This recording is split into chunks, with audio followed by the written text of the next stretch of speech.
Welcome to the Foul Play YouTube channel, Reading with the Crew. Thank you very much, Jack61.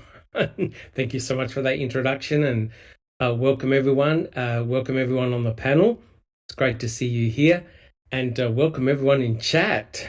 I'm not sure after this podcast whether we'll have any subscribers, right, Jack61? Oh my goodness, that's going to be it's going to be fun. It's going to be a tough one, that's for sure. Well, look, guys, thank you so much for joining us today. We've gone back to our regular weekly podcasts in this particular series that both Neverly and myself have put together. And trust me, we've had a lot of deep and meaningful discussions about this particular podcast. Right, Neverly? Xanax was handy. Yeah. Yep. It's going to be a shocker. But look, guys, welcome. It's great to be here with the Reading with the Crew. And we're on part 20, which is great. And everyone on the Foul Play team wants to thank all of you guys, our dear subscribers and supporters, for your passion, enthusiasm, and the fact that you come along each week to get your regular dose both of Reading with the Crew and also the excellent open mic and other podcasts that we do. Thank you so much. We appreciate it. Remember, guys, we do this for the memory of Teresa Horbach, who was tragically taken away, very likely on October the 31st, 2005, when she was at a tender age of 25 years old. Everyone here on the team believes in the innocence of both Stephen and Brendan Dassey. However, we're not scared to ask the big questions, right? We're not frightened. We follow wherever the evidence goes, good or bad. So I think in that regard, the Foul Play team is very, very fair.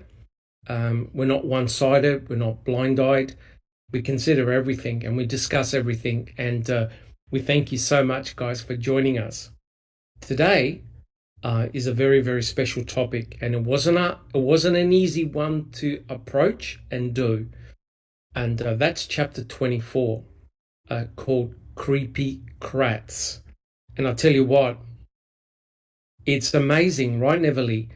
And right, guys, on the panel, and also in chat, you think you know Mr. Kratz? You don't know Mr. Kratz. As you'll see, he continues to shock all the time. And so if you're following our series, what Neverly and I are doing as a project is we're taking specific chapters from John Ferak's The Reading Crew, The Wrecking Crew. It's an excellent book, but please remember that these are the thoughts of John Ferak. They don't necessarily reflect what we believe or think, and it's very important that you do. And I think everyone on the panel will agree. It's very important that you do your own research and come to your own conclusions. That's very important.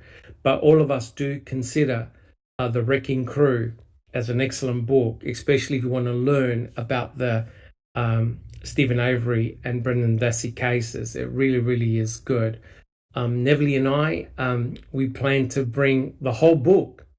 And once we finish this project, we'll do other books as well to bring the case, especially to our new people who come and chat. And all of us, Jack61 and everyone will say, we're so happy we're attracting new people all the time, which is awesome. Now, the important thing, guys, please be respectful in chat, okay? If you have a pet theory or whatever, discuss it on Discord. You want to talk about 2 ravs, 3 ravs, etc., come on Discord, discuss it there. You have a really good bunch of researchers, very passionate and very considerate. And all of us want to make Foul Play a safe place to discuss your theories and ideas. So please be respectful in chat. We're very lucky. We actually have various family members from the Dassey family particular come on and listen and contribute. Please be respectful, especially if Barb comes on. It's not easy for Barb. She was in a terrible, terrible situation and still is even today. Because remember, her brother and her own son have been incarcerated, put in prison for life. That's not an easy position for a mother to be in, right? It's a terrible situation. And just on a happier note, all of us on the Foul Play team want to thank you guys for last week's podcast on the MVAC system. Like I said, it was just a quick impromptu podcast that I put together and presented to the team, and that was a fantastic discussion. One of the best, actually. We got a lot of views, great feedback, over 140 questions, I believe, Jack 61. So we got a lot of comments, and it's still going. Ton of comments, and they're still coming. They still got comments. I think as recently as just a few hours ago. Yeah, and we're approaching almost 1,000 views in a week, which is awesome. We're only a small group, but we are growing, we are expanding. People are taking note of us, and it's great. And like I said, the one great thing about the Foul Play team is that we're all dedicated, passionate, and we're different, right? We're not clones or robots, and I'm honored and privileged to be part of this team, which is awesome. So if you do enjoy what we do, please subscribe to our channel. Our numbers are growing slowly but steadily. If you like our podcast, please give us a thumbs up. It really helps. And share our podcast on social media. Tell a friend, right? Come and check us out. You can see from our YouTube channel alone, we have a massive body of work, well over 2,000 videos, and we've covered many, many cases, not just Stephen Avery, Brendan Dassey, and we're very lucky. We've got people on the panel who have their own channels and do research on other cases. Alice, we also have Just Rhonda, and others have got their own channels who put a massive amount of work and effort into other specific cases, like the Luke Mitchell case and Daniel Holtzall case. Neverly, did you have a comment? No, I'm just saying hello to everybody in the chat. Awesome. So again, guys, all of us want to thank you so much for your support. Today's we're not going to waste too much time. We're going to get straight into the podcast. We'll probably do it in two. There's a lot of information here, but first I want to welcome my esteemed panel. I don't know how they keep on hunting with Mr. Kratz, but all jokes aside, it is important that we do this chapter. It is very, very important. First, I'd like to welcome Jack 61. Jack 61, how are things coming along? Good. Greetings, everyone in the panel, Deverly, and Sri, and Alice. And greetings to everyone in the live chat. It should be a ripper, as Doc says. Probably going to be some triggers. I'm going to put up a couple of warnings here in a minute. There's going to be some profanity. I guarantee it. We're going to get pissed off and mad at some of the stuff that he's done, and I mean Kratz. So looking forward to it. Woo. Thank you very much, Jack 61. Neverly, how are you coming along? Hello, Dr. Silkman. Hello, everybody on the panel and in the chat. Doing well. I hope my mother is not listening to this podcast because the content is interesting, should I say? And we're just the messengers. That's all. Correct. And as you said, it is a very important thing to talk about. There are going to be triggers. There's no doubt about it. But I think it really indicates the caliber of Mr. Kratz, right? And it's very important that we go through it. Thank you so much, Neverly. And next, we have Alice. Alice, how are you coming along? Hi, Doc. Hi, everyone on panel. Great to be here. Hi, everyone in chat. Doing okay, Doc. It's still bloody cold and windy as hell here in Scotland, so We've been threatened by the snow, but we haven't seen it yet. So it'll just be a case of looking out the window and see what's there. Awesome. Thank you so much, Alice. Much appreciated. And next we have, I don't recall. How are you coming along? I'm doing well. Glad to be here and welcome everybody to Reading with the Crew. Awesome. Thank you so much. I don't recall. Well, welcome everyone. My name is Dr. Silkman and I'm from the Foul Play team. And as you've seen, Jack 61 has already flashed the warnings. There is the potential for extremely offensive language, probably by us and also everyone in chat. It's one of those very emotive topics. And Jack 61 has also put up a trigger warning. If you are very, very sensitive, especially to things related to sexual abuse and sexual harassment, please be warned that this is a very explicit podcast, and there's some very, very nasty material that we will be covering. So if you do have a trigger warning, please either close your ears or cover your ears or leave the podcast. We'll understand. But in fairness, we have to cover this. It's very, very important.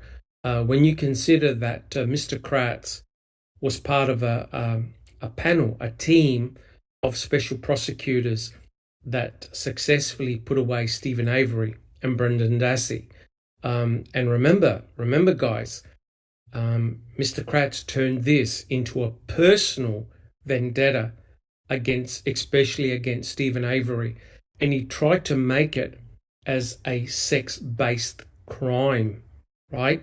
That he tried to label Stephen Avery, especially Stephen, as a sexual predator. And as you'll see, by the time we actually finish this, you'll see who the real sexual predator is. Now, I know that a lot of people have covered this topic before. There's a lot of information, but the way John Ferak has neatly put everything together in this chapter is simply remarkable, and we must go through it.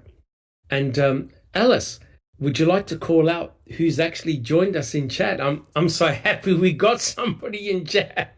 Who's joined us today? Certainly, we've got quite a few regulars in with us tonight. We've got Mark Kaz. Hi, Mark. We've got Dark Side of the Moon. We have Yoga for the Ageless. We have the Mr. Paul Capaldi in chat. Hello, fantastic. Thank you, Paul. Nice. Yeah.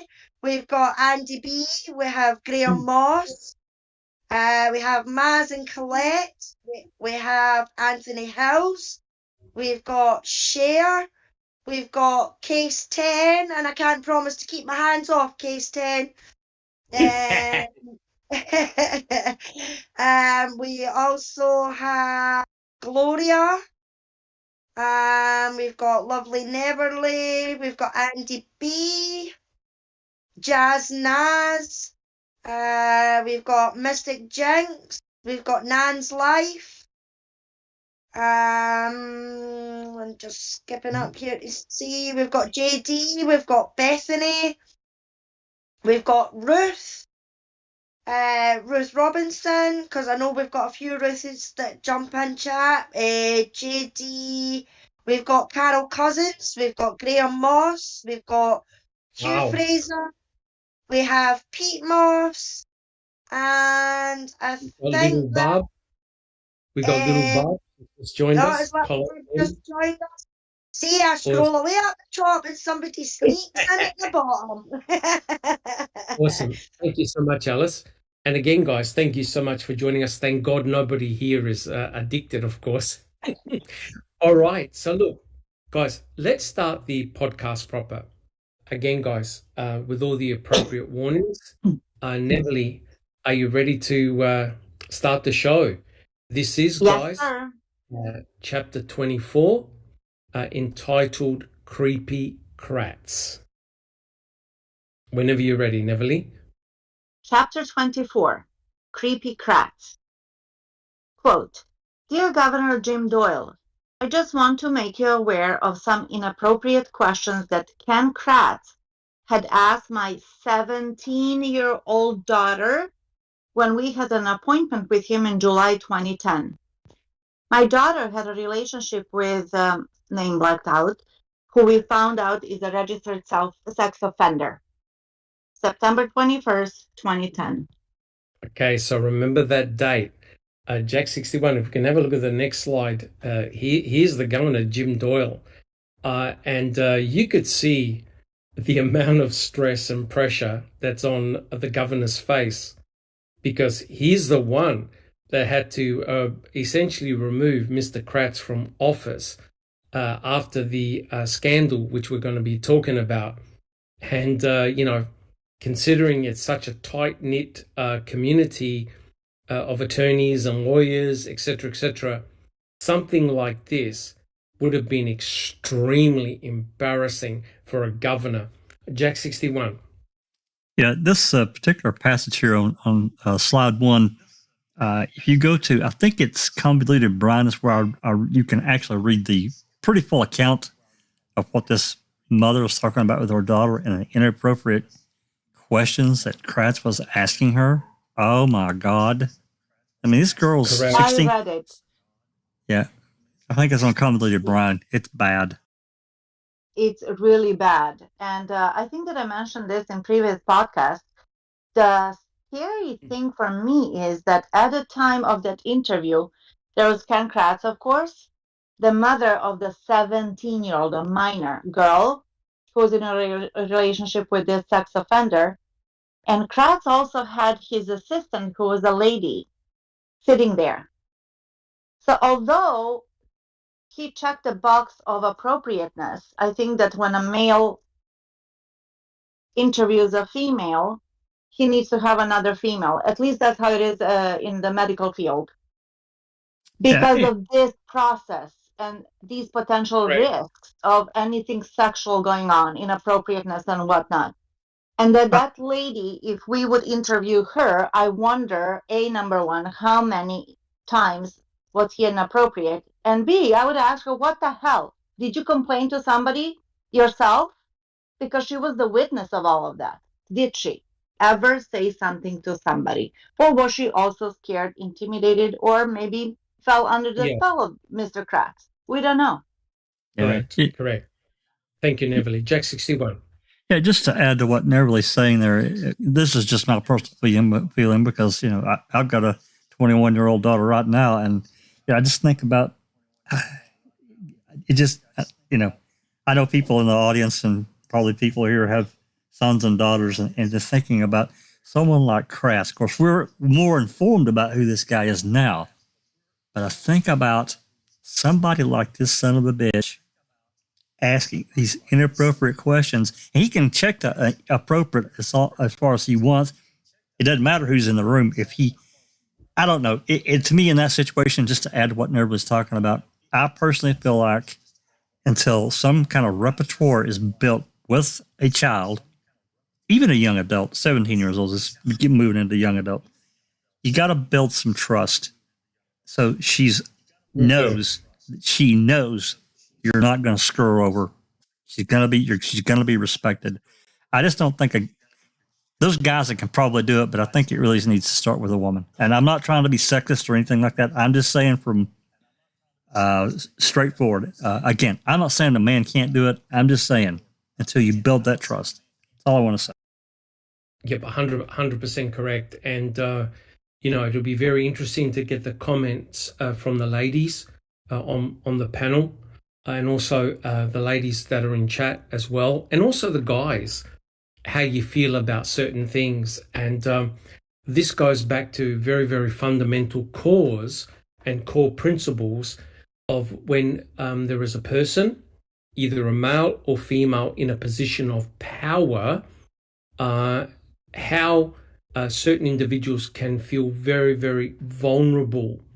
And what is shocking and disgusting, as we'll see, is that often people in a position of power take advantage, right? Because they're the ones that hold all the power It's an asymmetric distribution of power. And Mr. Kratz would have been very much in a very powerful position. He also displayed these tendencies when he was in court, right, guys?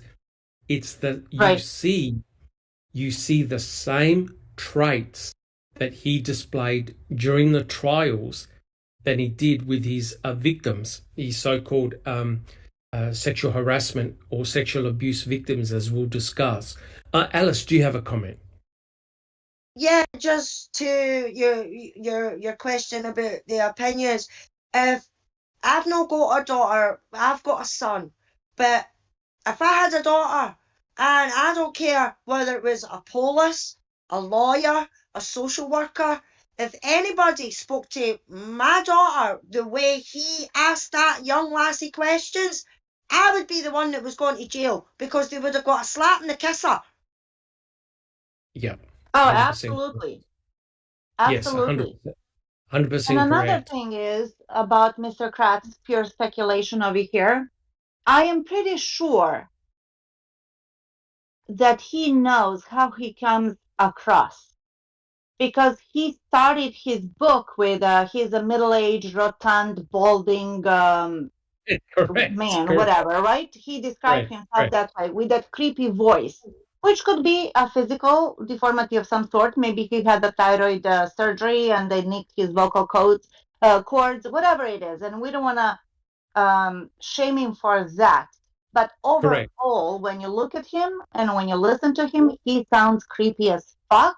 And I think he knows that very well. And instead of working on it to correct that, because we can always present ourselves in many different lights, you know, and to lead by an example, he's actually banking on that creepiness. My opinion only. Yeah, correct. There's also professional integrity. Now, all of us, I'm sure, have worked in some capacity. And so you understand the importance of proper etiquette and professionalism.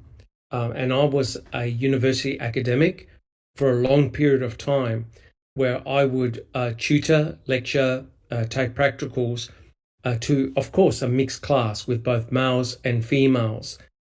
And I'll tell you right now, the university have very, very strict policies in what you can say, in the way you behave. And as a university educator, I was not permitted to be in a room with another student by myself, either male or female.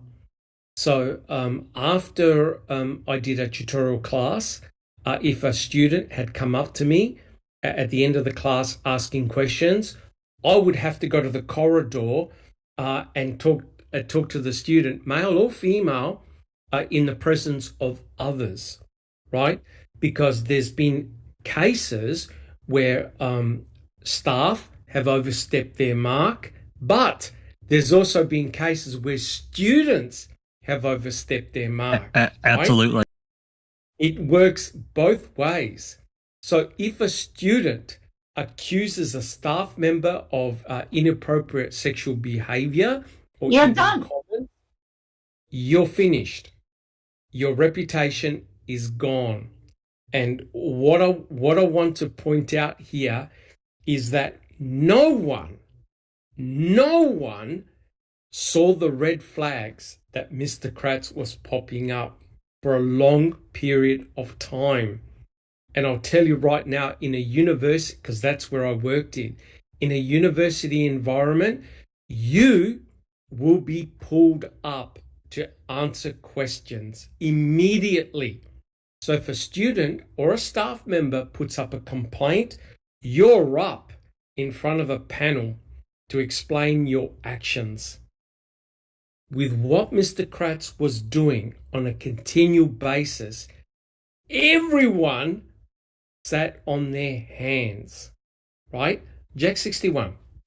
You know, a couple of things. I'm not sure that there, as Beverly said, there wasn't some possible intimidation. Remember, by this time, he'd been in employ of and a county prosecutor in Calumet for over 2 decades. So he held some juice. I'm sure he held the jobs of many people in his hands or could affect Yes. their future, right? So not only 100% that, correct. not only that, Doc, and everyone, if you go through it, and I've done it, I don't know if everyone is interested, as maybe I am, but we have many, many emails from Kratz that have been gotten through open records requests. And if you read through his correspondence, well, some people, he is a perfect gentleman. He's very professional. He's very Yes. striking and behaves perfectly. You go to another email to someone else, and he is a complete dick. And I mean, just like that, turn the switch. I guess my point here is, though, it's like in this situation, he felt comfortable in what he did to this young girl. Wow, how can that? How the hell could that happen? Well, Correct. if you look at Sorry, the Avery. date, that's 2010, right? That's 3 years after the Avery Dassey cases. He was flying high. And I'm not talking about just the pills that he was popping, but he was flying high because he was the special prosecutor who tried and successfully convicted two biggest murderers, like monsters, in the In state of Wisconsin. Wisconsin. He was Correct. the prize, right? So, and as we said, like he blamed his addiction to lack of inhibitions. I can totally, that's true. That's exactly what happens. But for me, what's unbelievable is that nobody caught a drift of that nobody questioned. I cannot believe that part. And he can be as smooth as he wants, as clever as he wants.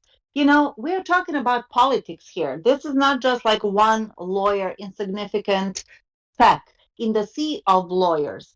We're talking about a relatively small state and county or counties, and that nobody questioned that, or did they just not care and say, yeah, he's a slime ball and that's what he does. He's sleazy, he's dirty, he's filthy, and whatever. Nobody's complaining, right? If Correct. there's no official complaint, they're not going to do anything about it.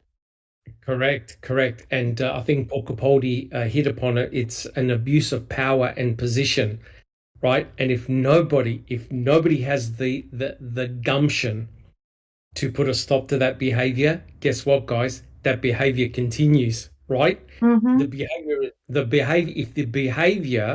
the inappropriate behavior is not immediately addressed, as uncomfortable as it is, that behavior will perpetuate. So, Jack 61, if we can have a look at the next slide. Now, this is for people who are new to the case and may not know who we're talking about. We're talking about, I even hate to use the word, this gentleman. We're talking about this guy here, Mr. Kratz.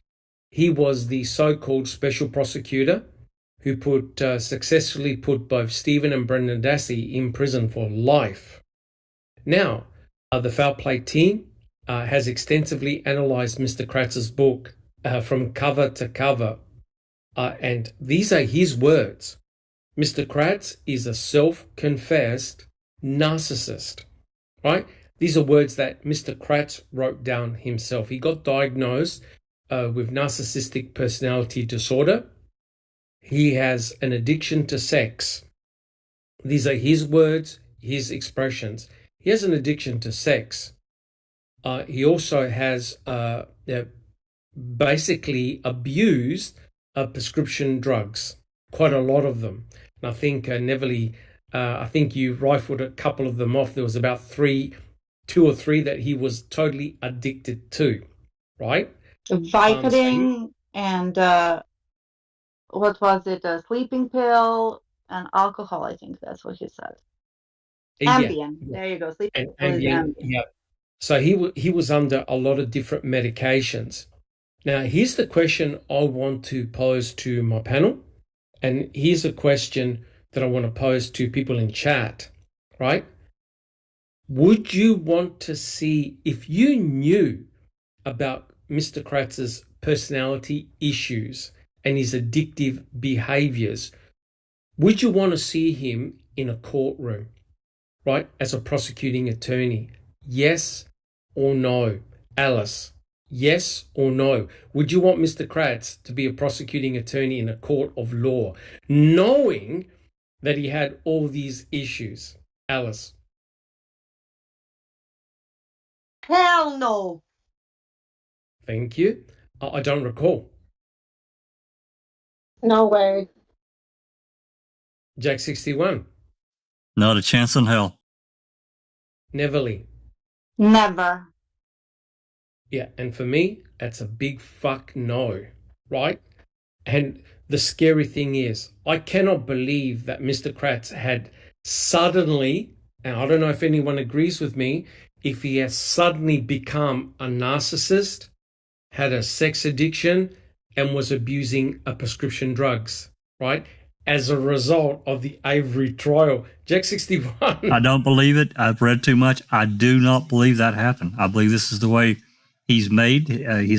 He had some bad wiring going all the way back into the 80s. There are reported cases of issues that he had in the first prosecutor's office that he worked at. Correct. 100% correct. And that shit followed him all the way through, Doc. I don't believe it. I think he just got exposed.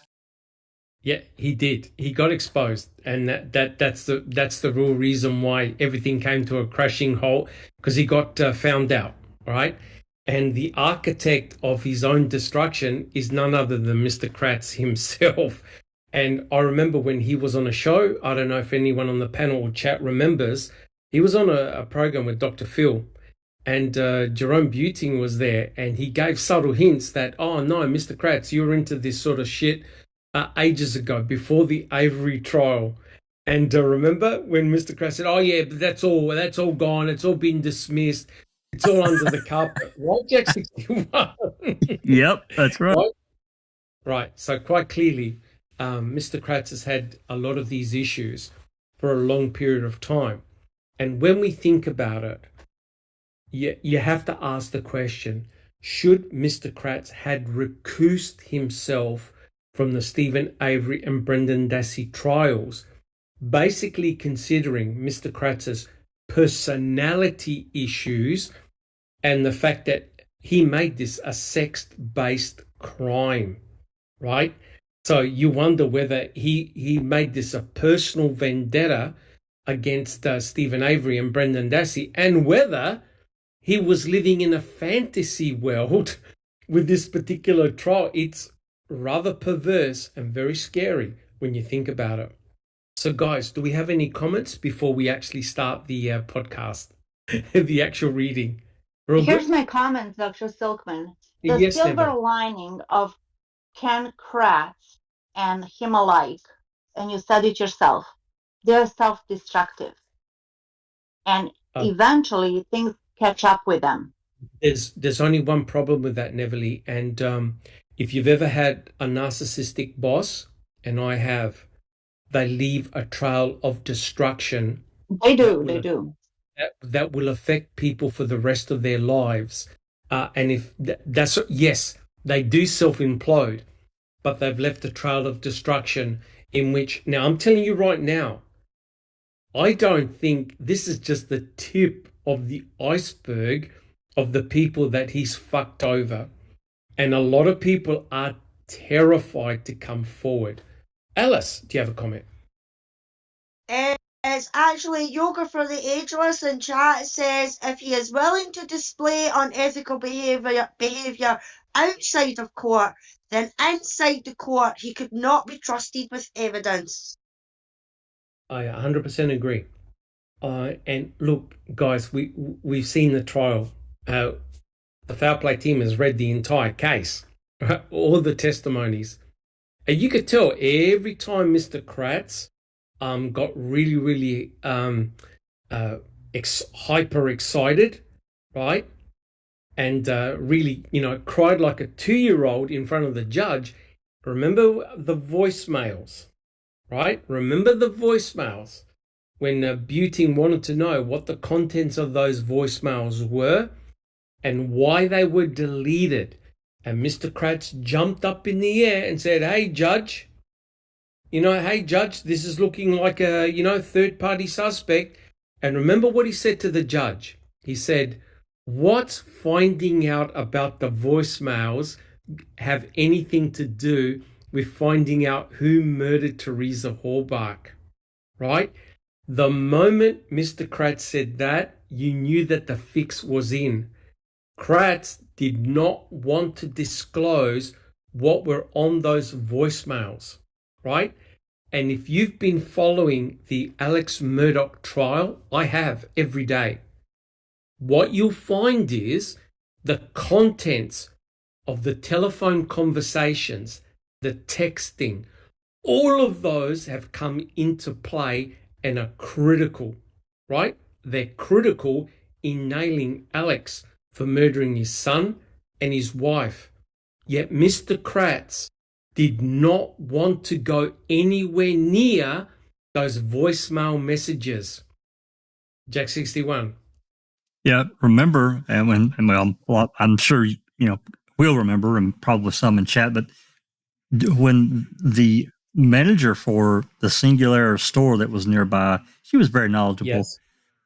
During that process of her giving testimony, Kratz ran the jury out twice and her out once because he didn't want that shit discussed at all, and he sure as hell didn't want the jury to hear it. 100% correct. 100% correct. And if, like I said, if you're following the Alex Murdaugh trial, the judge also had to get rid of the jury as well when there were certain contentious issues.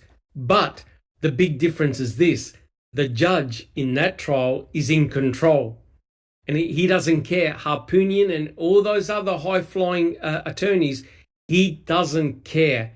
And he runs the court the way he wants it run, not by the attorneys. And That's you right. have to admit, guys, Mr. Kratz ran the trial. He controlled the judge, right? And I reckon that.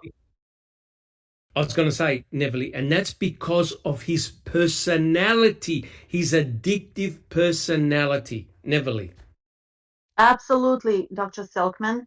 Absolutely. And since you opened the door to the Murdaugh trial, I'm going to take advantage of this to point something out. Yes. I don't know how many people in the chat are aware of the Murdaugh trial and that saga. It's very convoluted, very, very messy, very tragic. However, there are some parallels between Stephen Avery case and Brandon Dassey and the Murdaugh case. Just one of them is then when Alex Murdaugh, who has been embezzling money for over 10 years, he stole from his brother, from his law firm that his family, Yes. 4 generations have formed from he was preying on the vulnerable victims of car accidents or deaths or whatever. He was stealing their money, and finally everything hit the head when his wife and son were murdered, and he was accused about that. So the guy allegedly is more than a creep, or like a monster, right? But once he was confronted about all of that, you know what he said? First thing that came out of his mouth: I've been addicted to painkillers for 20 years. 20 years. Does that opioid. sound familiar? Yep. That And was so such deflection, that's such justification, that's such bullshit, objection bullshit. I'm sorry, but that's what it is. It's the first line of defense. Isn't it interesting, Neville, sorry, and thank you for that comment. Isn't it interesting how Kratz and Murdaugh have said the same things, essentially said the same thing, to blame their he's also, Alex Murdaugh is a narcissist as well, a huge narcissist.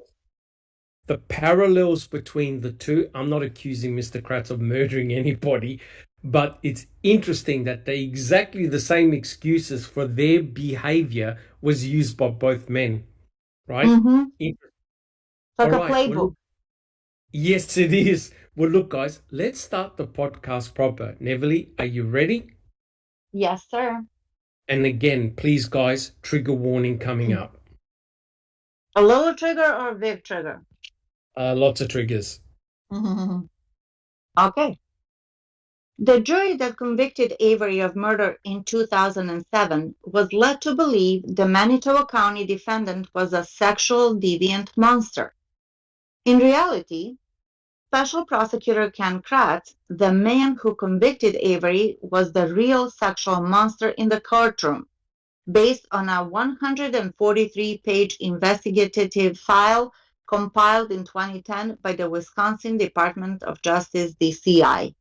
So that's very Boom. extensive. That's very extensive, guys.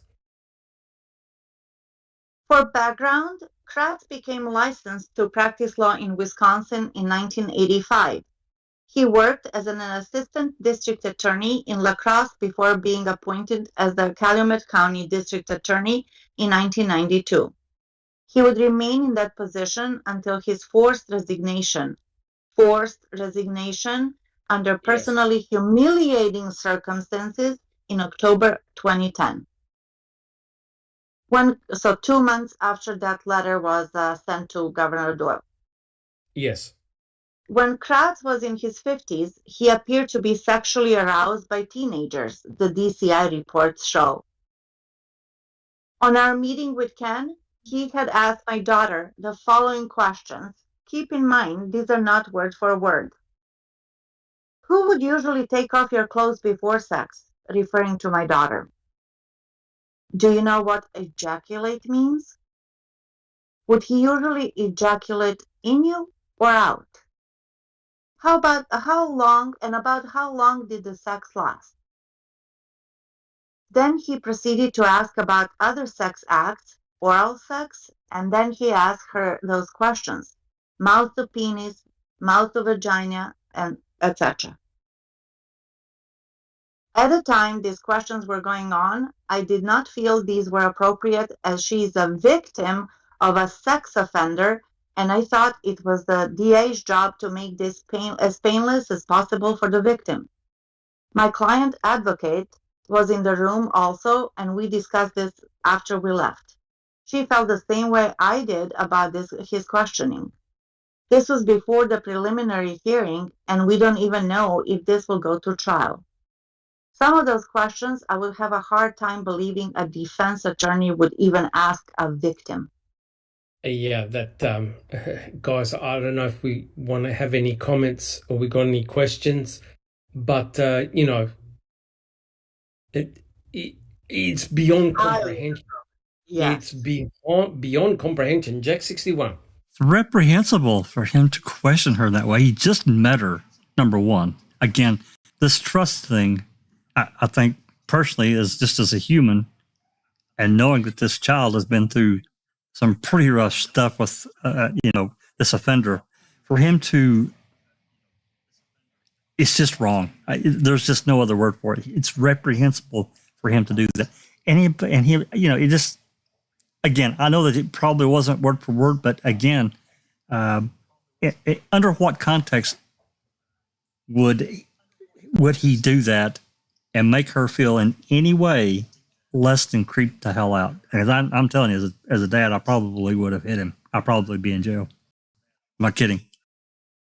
No kidding, really. Can you just picture it in his office?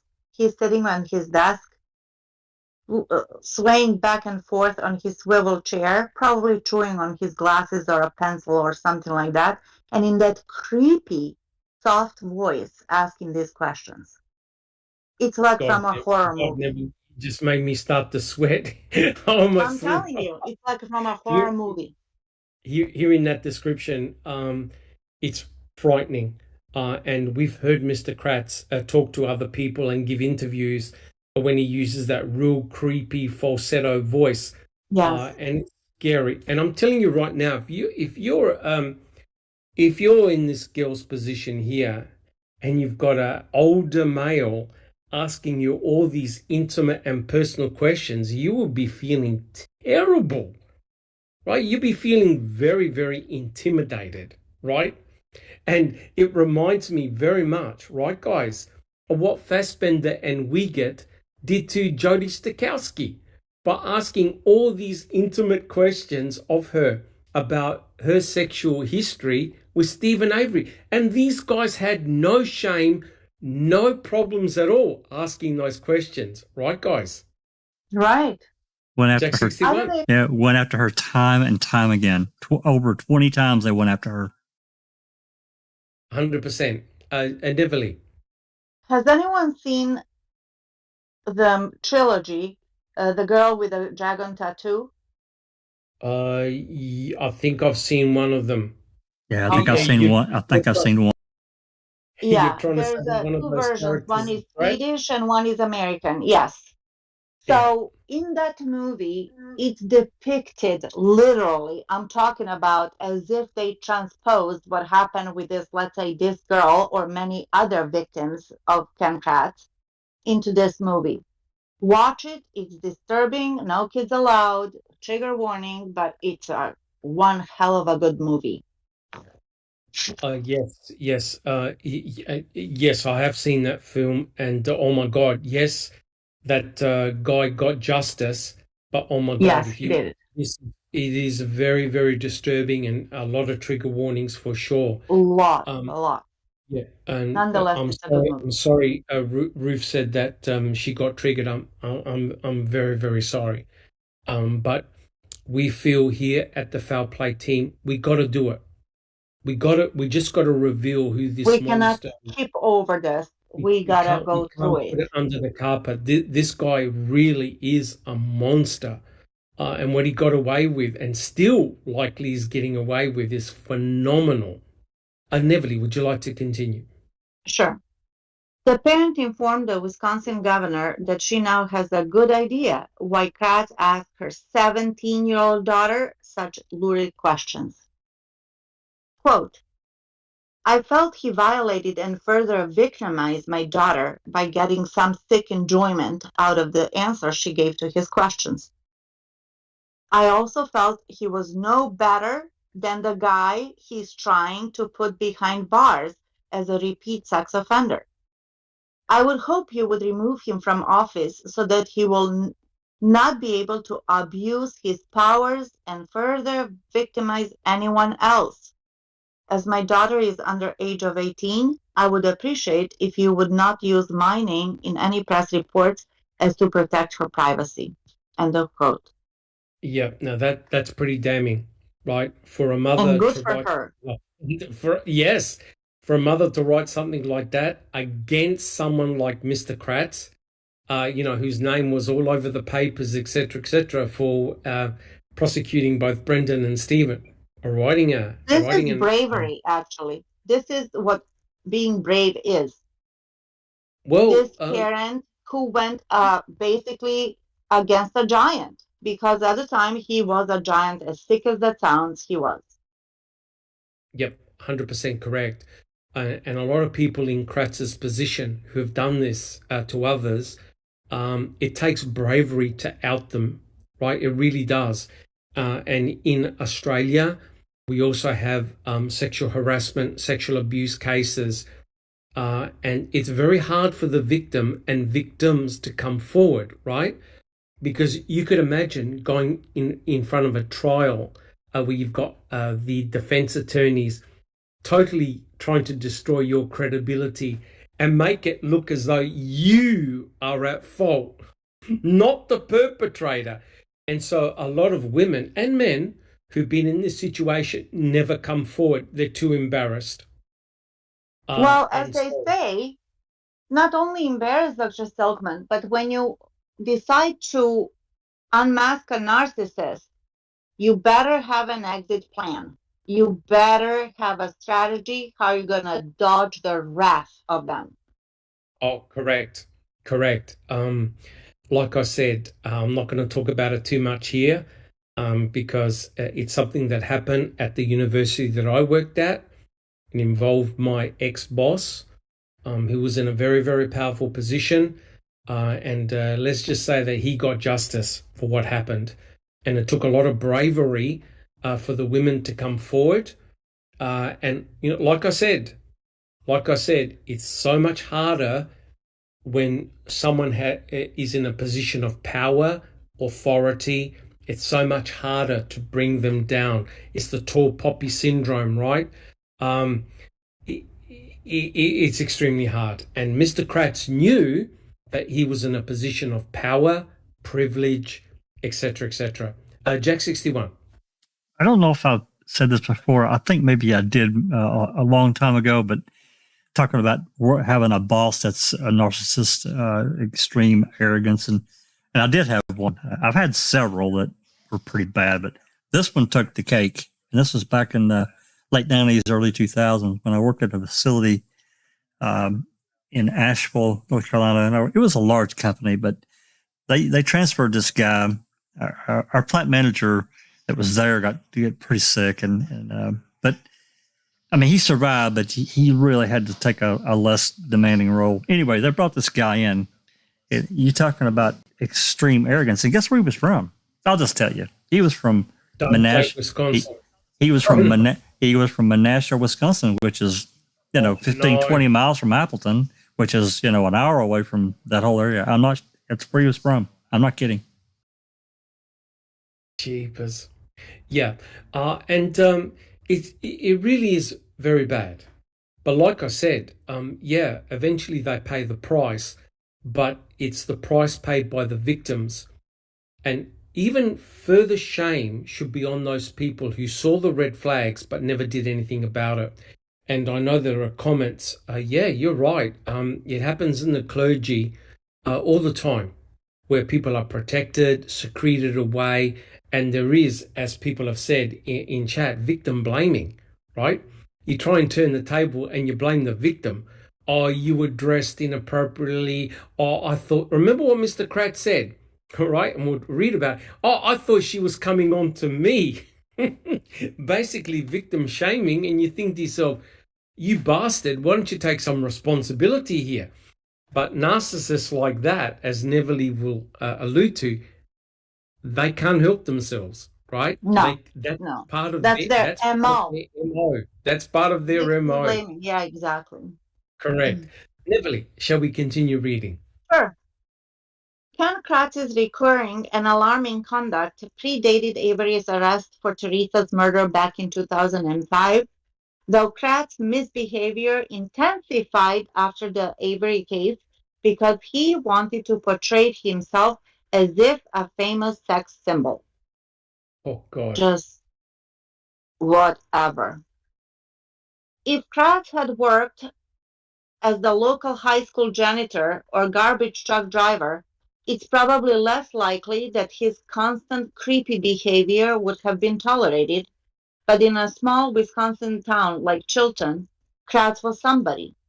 As a result, this gave him a great cover to engage in behavior that was unethical and a blemish on the district attorney's office. This is the principal problem right here, guys. Especially in the legal fraternity, that they believe that they have carte blanche to do whatever they want, and they are protected. They're a protected species. And there are too many situations whereby you have to prove above and beyond before you can prosecute, imagine, a district attorney, excuse me. So, as has just been read out by Neverly, if you're just a normal, common person in the street and you did that behavior, you would have been arrested and put in prison. But however, because Ken Kratz was in a position of power and authority, a lot of people turned their back. Jack 61. And remember, this guy had embedded himself in that victims' right group. Yes. So, here he is basically having all this information available to scope out who he wanted to go after. And I think you're right what you said a few minutes ago. I think there's a shit ton more victims out there that are too embarrassed, too afraid to come forward. 100% correct. And that's always the case. And it's very interesting that when such cases do come up, the courts request for further victims to come forward, right, to tell their story. Because normally what happens is there's a class action lawsuit against the perpetrator. The problem is, imagine if you, as a victim, are a prominent person in society, like you're a teacher or a doctor or whatever, and you don't want your case or name to be known because of the shame that it will carry, you normally won't come forward. Now, what Jack 61 said makes it even worse, because Mr. Kratz was like Dracula being in charge of the blood bank, right? He held a senior position of the victims' right group. It was, Yes. it was like a women's shelter, basically. Yep, correct. So if he is a sexual predator, that's exactly his playground. His victims were there for the choosing. This just blows my mind.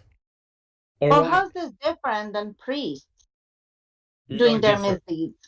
No different than a priest, because as I'm a Roman Catholic myself. I'm non-practicing now, but yeah, a priest is in a very, very powerful position. A lot of people basically obey whatever the priest says, and it's an honor to have a priest come to your house and have lunch with you. And I've had plenty of discussions with priests that I've been friends with, incredible discussions. And this really is a huge issue, because when a community loses trust in a priest, you basically destroy the church. You really, really destroy the church. And we can see it now with someone mentioned in chat with Pell, Cardinal Pell. It's a shocker. He's Australian and he was potentially involved in all these sex abuse cases, because it's the same thing, guys. Position of power, position of authority. You feel blinded to be in their presence, right? So hence, you're not likely to say, excuse me, officer, but this guy's doing the wrong thing, right?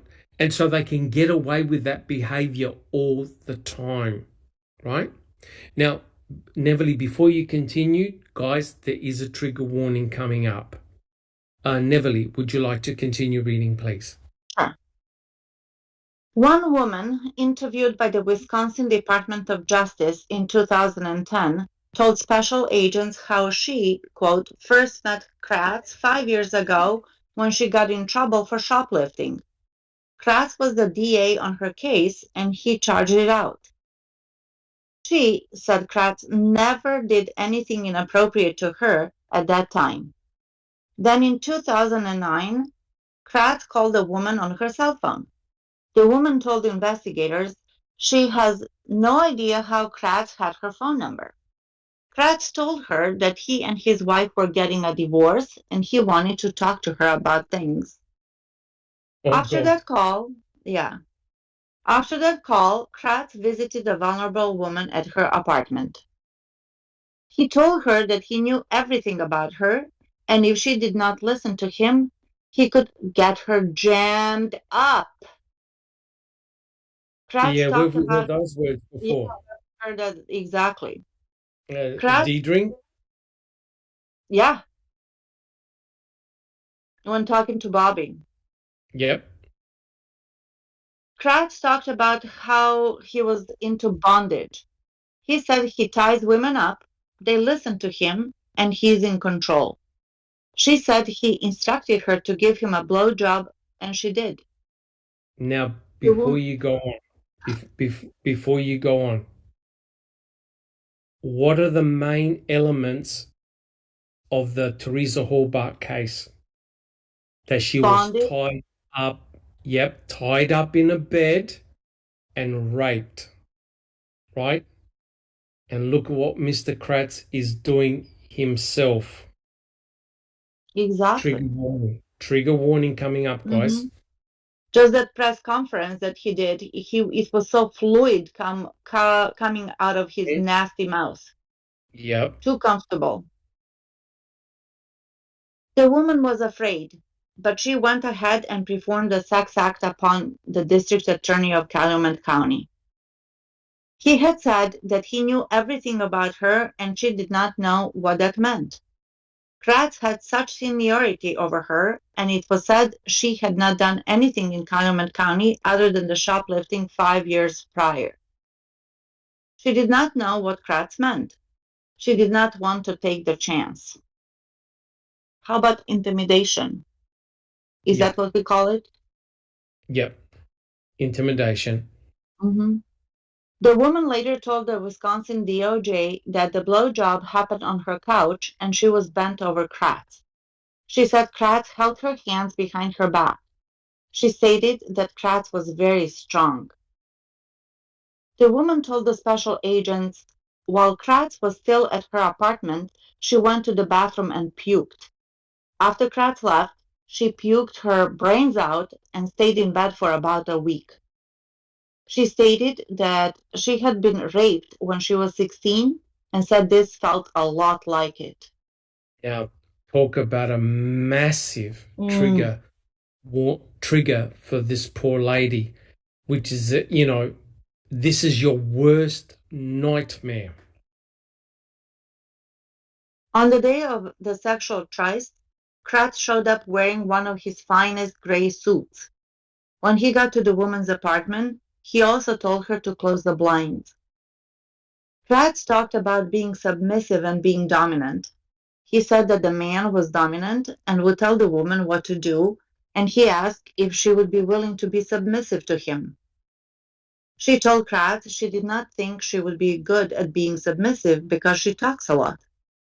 Kratz continued to tell her what he did with women and how he takes control.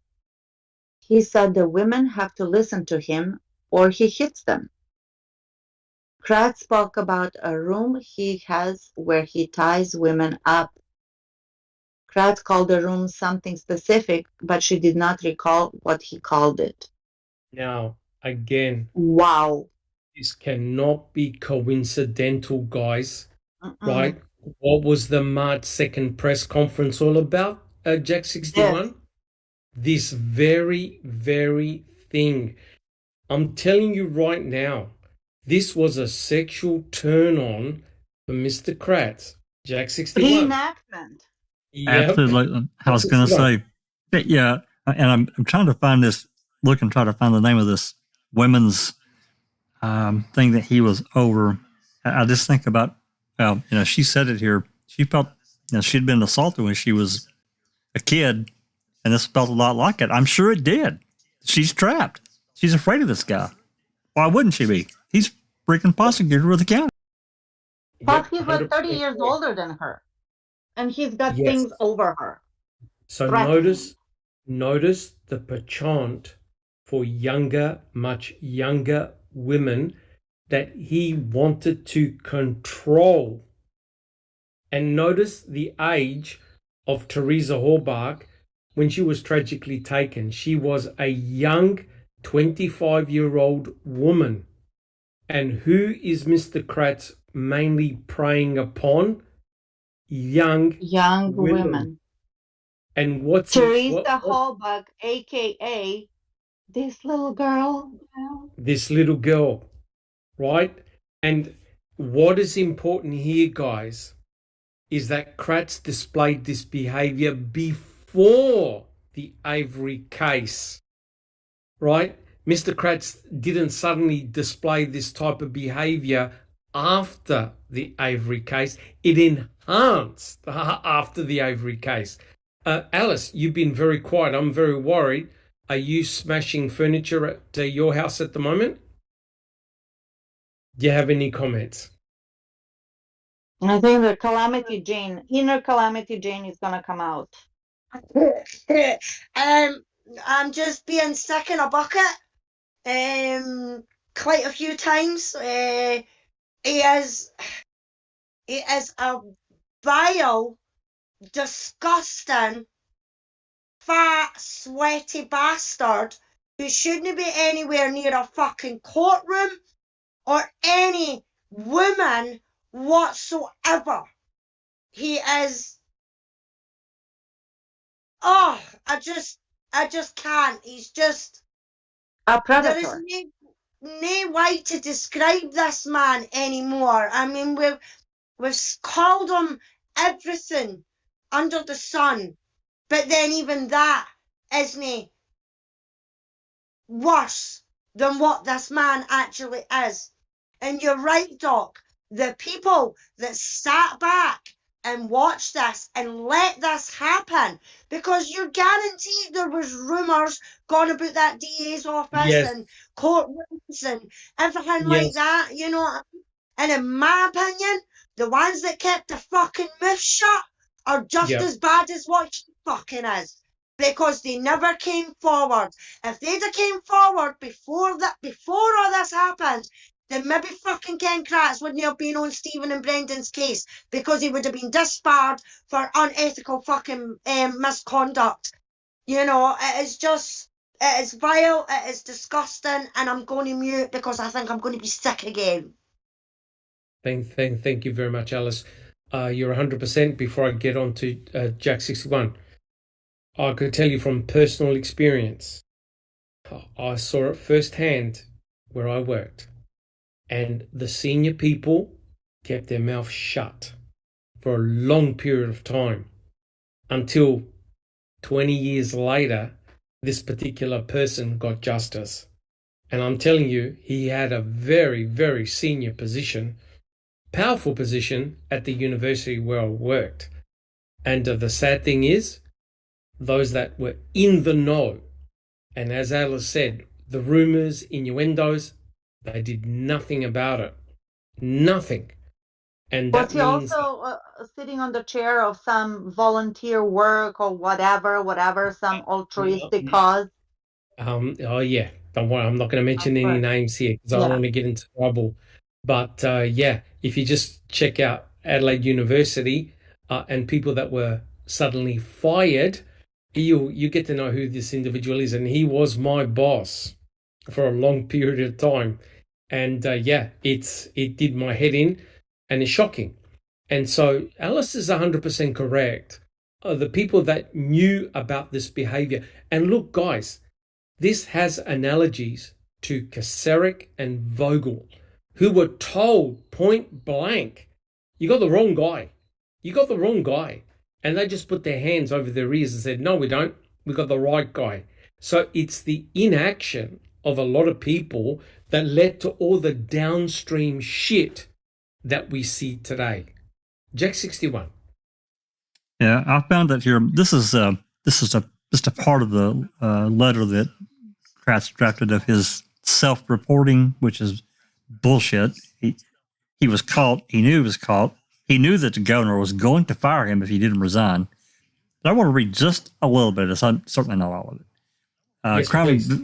Crime victims' rights. The fact that SV was a crime victim and had expressed an uneasy feeling in reflecting back upon our personal communications has been particularly disturbing for me.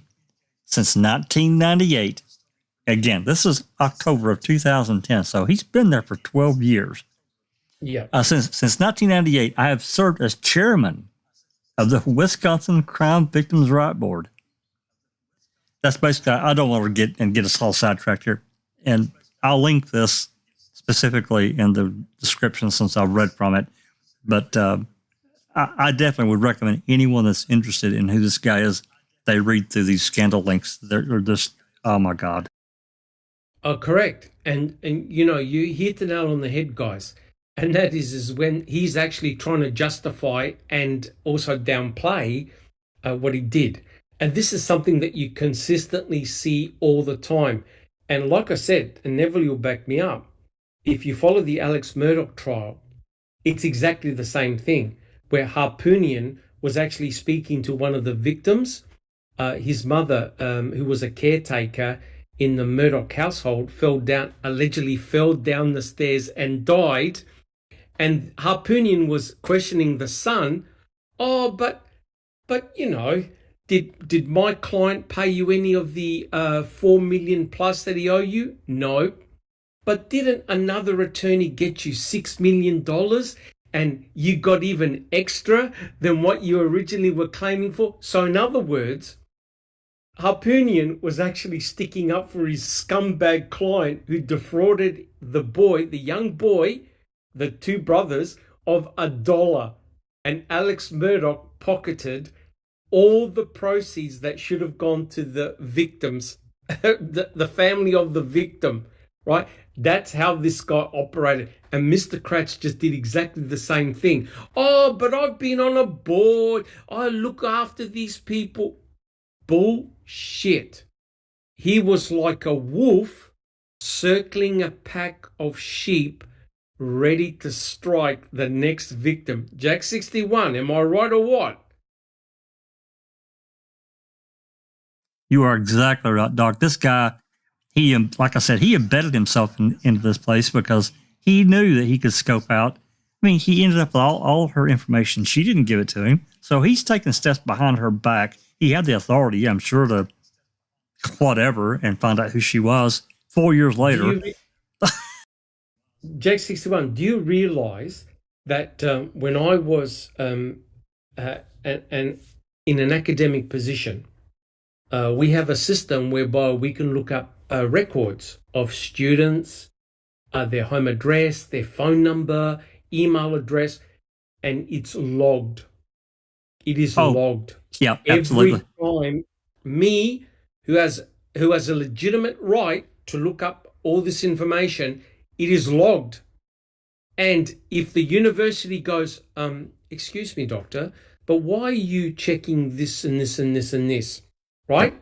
If we ring a student out of the blue for no apparent reason, we're in deep, deep trouble for breaking confidentiality rules. And Mr. Kratz rang up this lady out of the blue some 5 years after. You got to be joking. Jack 61.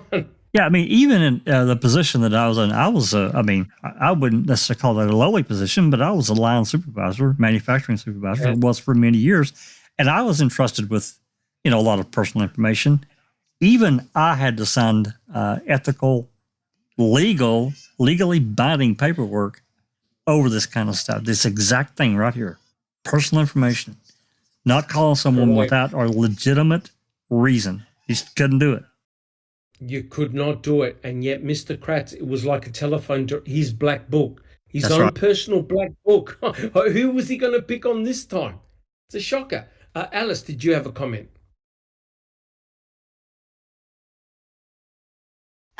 Doc, but I've forgotten it, so I'll hopefully come back to it. No worries. All right, Neverly, shall we continue reading? Sure thing. Prior to driving over to receive the oral pleasure, oh my God, Kratz told her, I know everything about you. I can make trouble for you. She stated that she was very ashamed of what she did. He's a pig. What he did was wrong. All of the state's investigative files indicated Kratz forced the woman to perform a sex act upon him.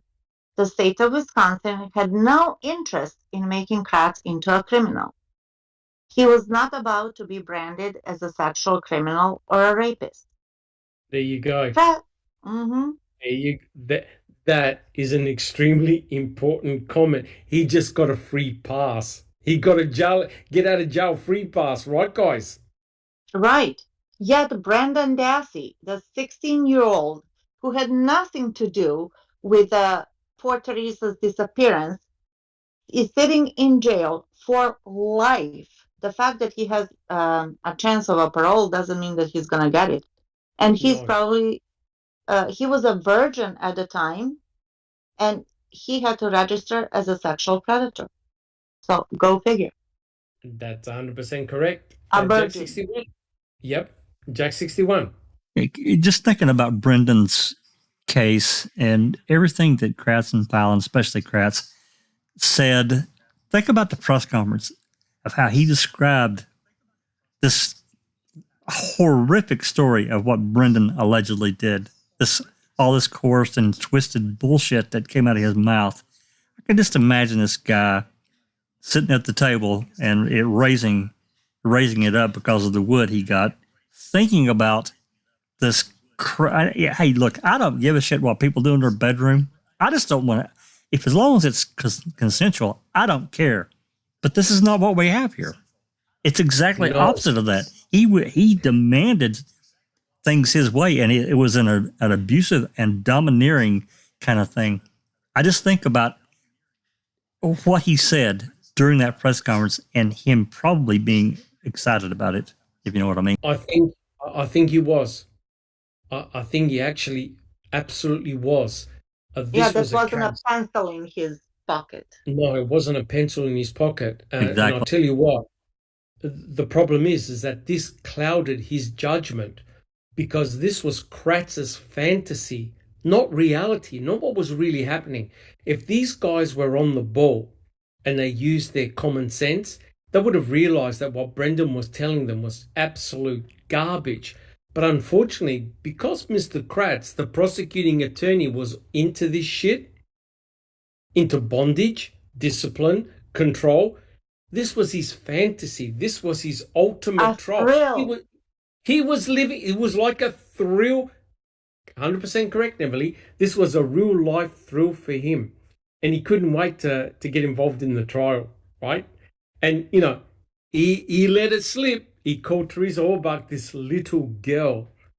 What a shocker. Right then and there. If the judge's eyebrows didn't shoot up, nothing else will. I can't believe he did that. It was like, what? Which means A Freudian slip. Total Freudian slip. A Freudian slip. So what was Mr. Kratz actually thinking? That's what worries me a real lot. Okay, Neverly, would you like to continue reading? Or do we have any questions in chat? They're barfing. They're barfing, yes. I do apologize, guys. I'd rather talk about MVAC and stuff like that, but we've got to do it.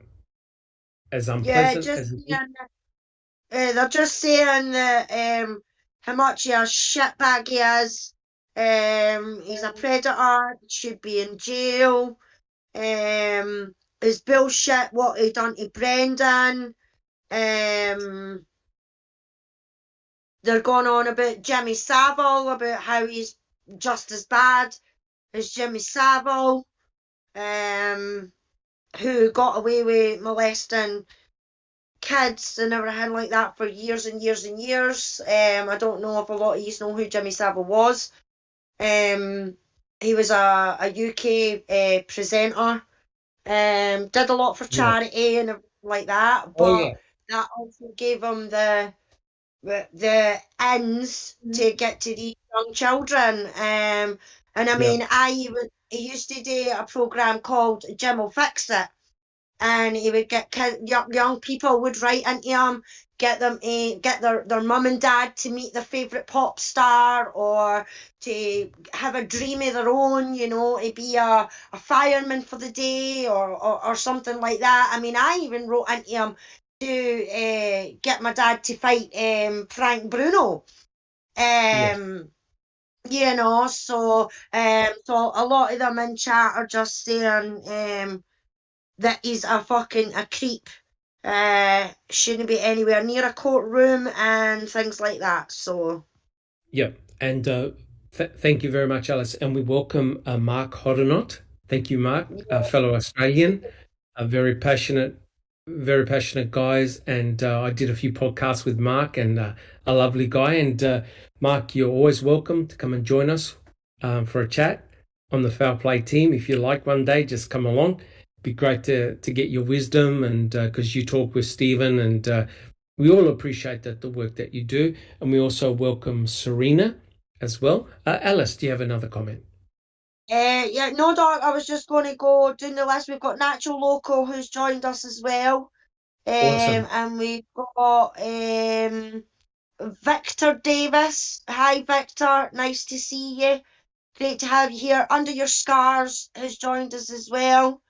And I think that's it so far. I think that our William, he's joined us as well. So great to see you all. Case 10's in as well. So great to see you all. Behind the Magic's just in as well. So Behind the Magic, just be prepared. There is a lot of trigger warnings happening with this episode. So just make sure you've not got anything beside you that you can throw or smash. Correct. My hands are tied down. I can't get access to my iPad. Neville, would you like to? Oh, sorry, Jack 61. Just, Jack 61. Yeah, just briefly for those that have joined us, I've been putting the trigger warning message up. Not all the time, but I'm trying to keep it going for as people join, and so they know, kind of get a kind of head sense about what we're doing, just so they know. I'm not trying to be irritating, but people should be warned about this kind of stuff. So. 100% correct. Thank you, Jack 61. Neville, would you like to continue reading, please? Of course. Kratz gave her an order to give him a blowjob, the reports state. She said he told her to ask his permission to give him a blowjob, and she did. Kratz then put his hands behind her head.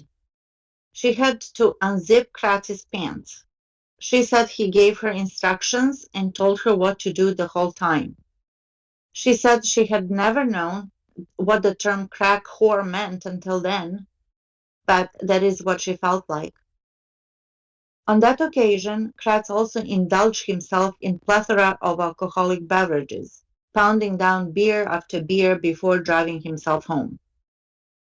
While Kratz was at her apartment, she continued to get him more beers, and he had 4 or 5 of them. She did not drink with Kratz. During the sex act, Kratz called her a bitch. He said, "That's how you do it, bitch." She said he had all the power and all the control. After the sex act, Hold on before you continue. Okay. Before you continue, isn't it interesting? And guys, back me up here. The verbiage. That's how you do it, bitch. That's exactly what he said about Brendan Dassey. What That's Stephen right. said.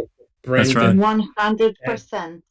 That's how you do it, Brendan. Good job. Holy fuck. He said that because he had experience saying those very same words to others. Oh my God. Right out of his Talk playbook, about Doc. Huh? Right out of his playbook. That's out of his playbook, right? He was and the way he said it in the court. Remember, that's how you do it, Brendan. Oh my God, he said the same thing to one of his sex abuse victims. The same bloody thing. Kratz said that Brendan said that Stephen told Brendan after he coerced him to have sex with Teresa, and that was his first sexual encounter, I guess. Yes. He said, "That's how you do it." Yes. So this is unbelievable. We are not imagining things. We are not making shit up. We're not imagining. We're not delusional. We're not overzealous. No. You guys are reading this with us. Yep. And not only that, that proves to show how deep dive we've done in this case, that we can remember passages from the top of our head and we can put it all together. My God, Kratz was saying what he had said to victims. Right, Jack 61? Exactly.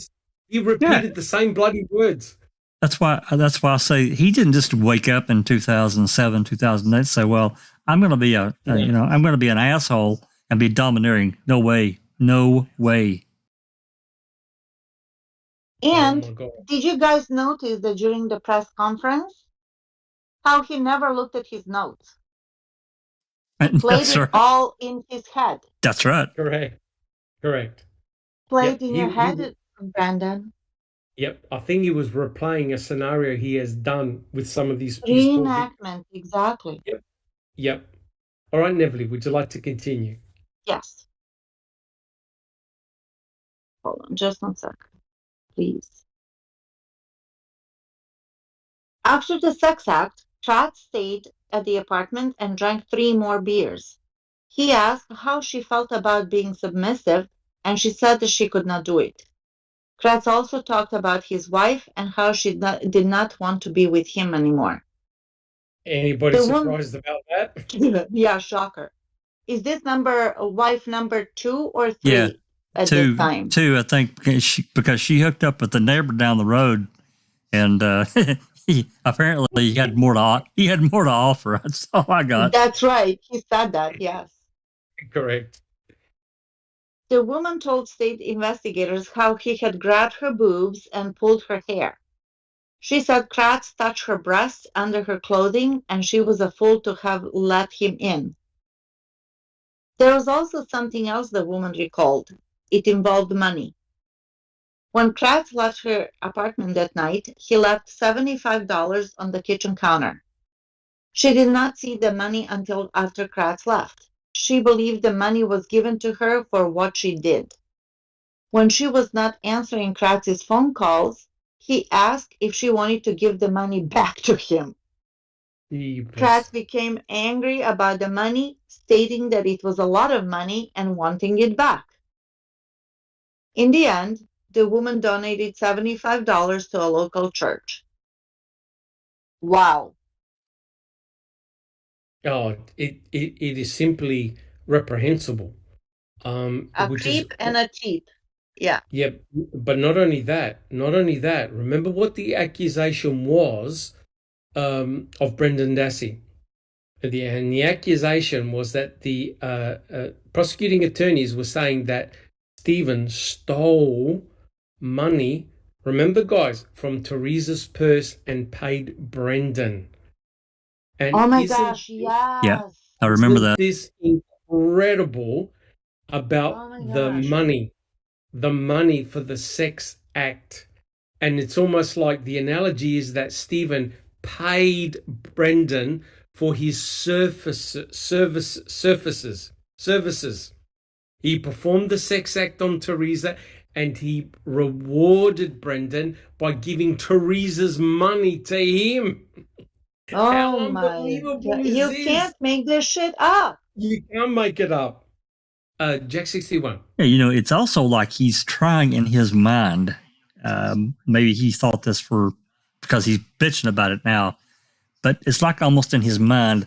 I'm going to treat her like a prostitute. I'm going to leave her some money on the counter here. I'm paying her for services because that's all she really is anyway, which was not true at all. She was not a prostitute. Yes. So I think see what I'm saying? He's trying to justify this shit in his mind. Yeah. Yeah. And then he wanted the money back. Which is just so shocking. Neverly, please continue. In the following days, Kratz became a stalker. Kratz called her 40 to 50 times after this incident, but she would not take his calls. She said he came to her apartment a couple of times, but she pretended she was not home. This is scary. It is very, very scary. So he didn't want no as an answer. And remember, he's a district attorney.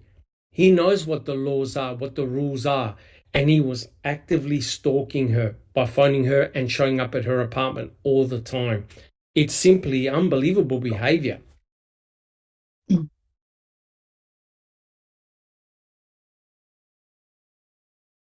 Neville, would you like to continue? Yes. Around the Appleton and Fox Valley area, Kratz regularly preyed upon a number of women, including women more than half his age. Now that's important. Yes. That's important because that's his MO. Older person preying upon a younger, vulnerable woman, right? And what did Kratz kept on saying about Teresa Horbach? This young woman, this young girl, etc., vulnerable. And Mr. Kratz labeled Stephen Avery as a sexual predator, as a psychopath. Oh my God, he was describing himself. He was describing himself, guys. Side note, his current wife, number 4, she's like 25 years younger than him. Yes. Oh, yeah, every bit of it. Yeah, but let them have fun. Right? Correct. 100% correct. And Mark Hoddenot basically spelled it out.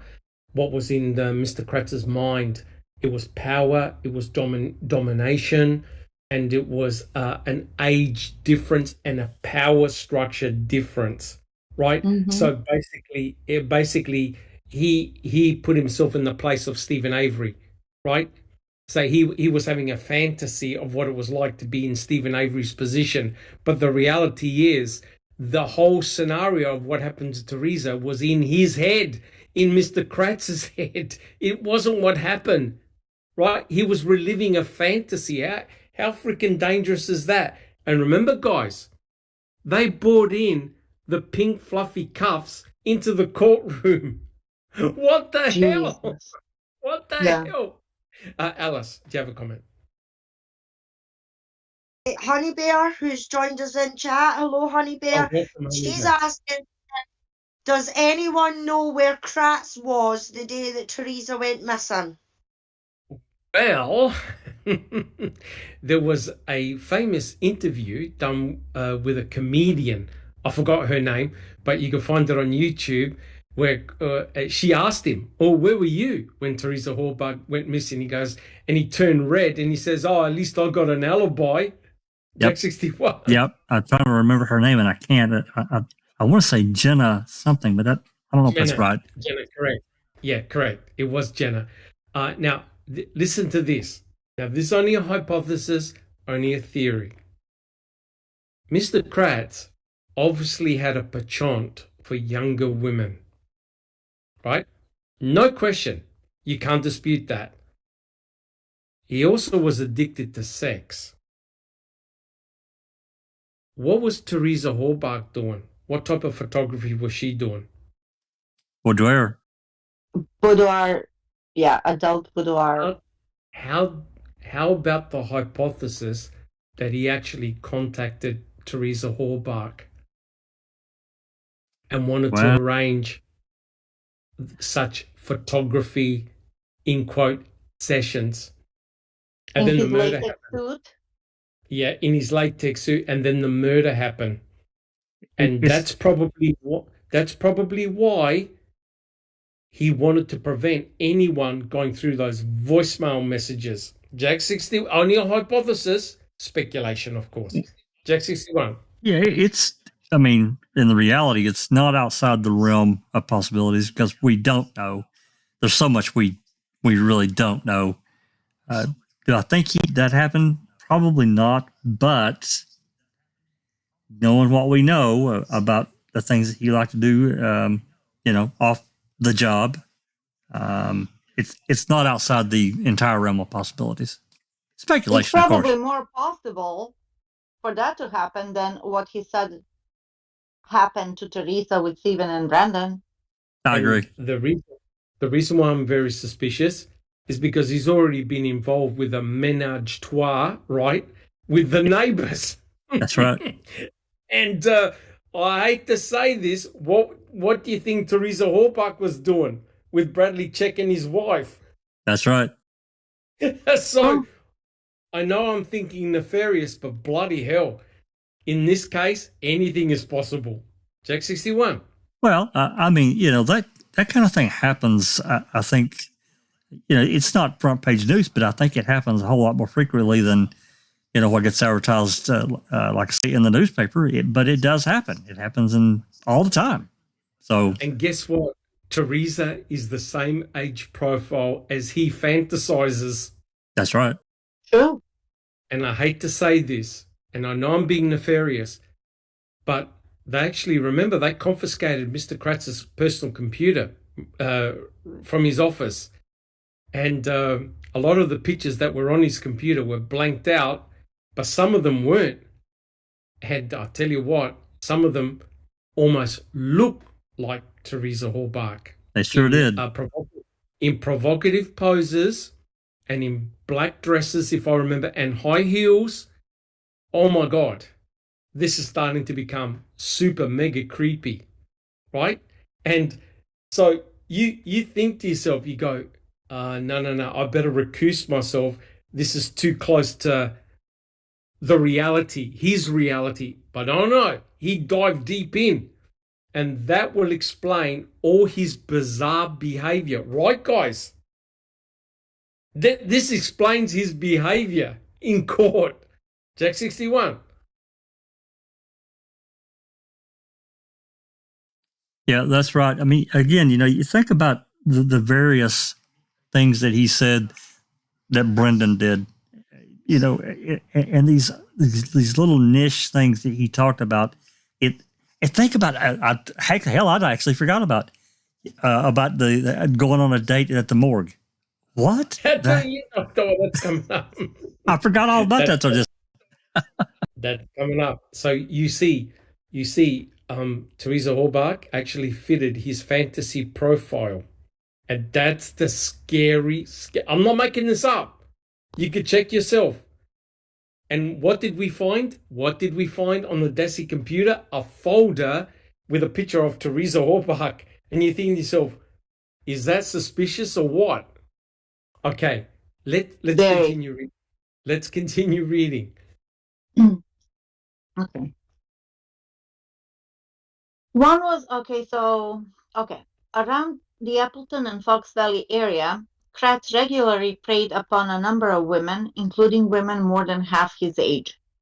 One was Renee Braun, who spoke with the DCI in 2010. The two met through the website Craigslist, but she was reluctant to pursue his advances.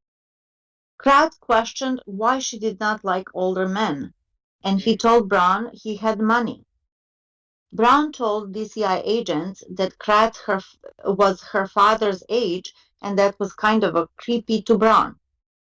Braun further stated that Kratz never told Braun he was married. Braun reckoned they exchanged about 10 texts starting in 2009. At the time, she was 27. In some of his texts, Kratz wrote, quote, "I will treat you nice. You can be with an older man. We can be good friends." He texted, "Do you know who I am? I am Kenneth Kratz, the guy who prosecuted Stephen Avery." Bloody Braun hell. says she was not impressed and determined that Kratz was weird. Braun stopped the contacts with Kratz before they ever met because Braun realized he was too old for her. She dodged the bullet. Yes. Another young woman also contacted the DCI in regards to Kratz.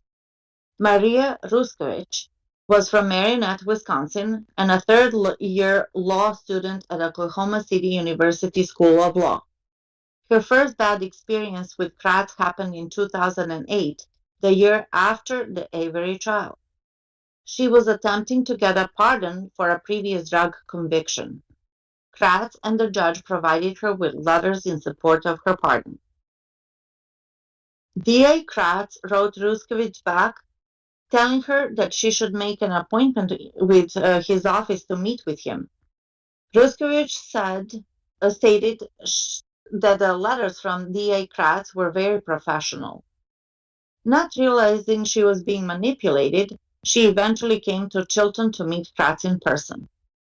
Now, notice, in Australia, these type of sexual predators are called rock spiders in Australia. He was basically setting her up. Yeah. And fuck me, I'm sorry for swearing. grooming. What? Yes. And that's exactly the accusation he threw at Stephen. That Stephen lured Teresa Horbach. And oh my God, that's exactly what he did to her, to this student here. And you see, Kratz knew that she wanted to get a pardon for something regarding drugs because she wanted to do law. And so, quite clearly, Kratz was rubbing his hands thinking, next victim. And that is exactly. shocking. Because he had something over her and she needed something from him. All the things that he accused Stephen of doing, this guy was an expert at it. Right, guys? He was an expert at it. He was doing it in real life. Neville, please continue. Sure. DA Kratz wrote Ruskevich back, telling her that she should make an appointment with his office to meet with him. Ruskowitz stated that the letters from D.A. Kratz were very professional. Not realizing she was being manipulated, she eventually came to Chilton to meet Kratz in person. She recalled that he was not wearing a suit, but was wearing a black shirt with a deck of cards on it, and they talked about playing poker. D.A. Kratz and Ruskowitz then talked about what advice he had to give to her. As expected, Kratz steered the conversation towards his favorite topic. D.A. Kratz started asking her questions related to sex, posing different scenarios and asking what she thought of them. For example, he asked her what she thought about a boss and a secretary having sex or a babysitter and child having sex. He also asked what she thought about people of different ages having sex. Ruskowitz said that she thought D.A. Kratz's questions were weird, but she thought he was just trying to see if she was tough enough to be a prosecutor. Oh my God. Wow. Oh my God. Right? Which is exactly, when you think about it, the questions he was asking that 17-year-old girl who was going out with a sex predator, right? And so isn't it amazing how he has all the power and he changed the topic to sexual situations to see what this lady was going to say to him. Jack 61. I'm sorry. This is so fucking creepy. It is so fucking scuzzy. I'm telling you. I'm, Doc, you and I are the same age, and this weirds me the hell out. It's really bad. Unbelievable. As a father of a daughter, I could never, ever do shit like this. Oh, never. Let alone, Didn't pay me. a stranger. If I had done anything like this in my line of duty, sexual innuendo or talk involving a sexual nature, it was my job, gone. I would never get a job in the education sector. And yet Mr. Kratz had a deck of cards as though he was going to have a coffee and just talk about all these explicit things with someone he doesn't even know. And Mark Hoddenot, he basically said what I said, rock spider, hiding under a rock. That's exactly what he was doing with this lady. Shocking. Neville, please continue. Not only that you would lose your job and your reputation, you would lose your marriage and probably your kids, because your kids would think that you're a fucking creep, predator, and pedophile, kind of. You know what I mean? Right. But Kratz and people like Kratz like the risk. The riskier, the better. He thrives on that. This is oxygen to him. Oh, correct. He cannot help himself. This is the personality disorder. So whether he's a special prosecutor, whether he's a mechanic, whether he sits under the rock or on a throne, he is who he is. And he will always be like this. And it was funny to quote him when he said, I used to be a narcissist. No. I used to be a narcissist. I used to be a narcissist. Who are you fooling? Nice one, Kratz, but no, just no. Correct. And it's Alice, one thing to be, I'm sorry. It's one thing to be casual and not to wear a suit and to wear a fun shirt and whatever, and to steer the conversation from the topic onto, let's say, something like interesting restaurants, latest movies, sports, music, but sexual topics? What the fuck? And hold on. Are you trying to tell me that Nancy Grace, who normally would slaughter sexual predators, was not aware of Mr. Kratz and what he was doing and wrote a foreword in his book? You got to be kidding me. It's all political. It's all political. Jack 61. We'll get onto you next, Alice. Jack 61. Just briefly talking about everything we've been talking about. I want everyone to consider Leah Kratz. So does that mean in their relationship all these things we read about, he's the dominant one. And if she didn't do what he said, he's, smack the shit out of her. Is that what's going on? Is that her life? It just You know what? it blows me away. She's probably as unhealthy as he Yes. is, just on a different Yes. spectrum. Yeah. Yes. You have to be, I hate to use the word, you have to be an enabler. So Yes. you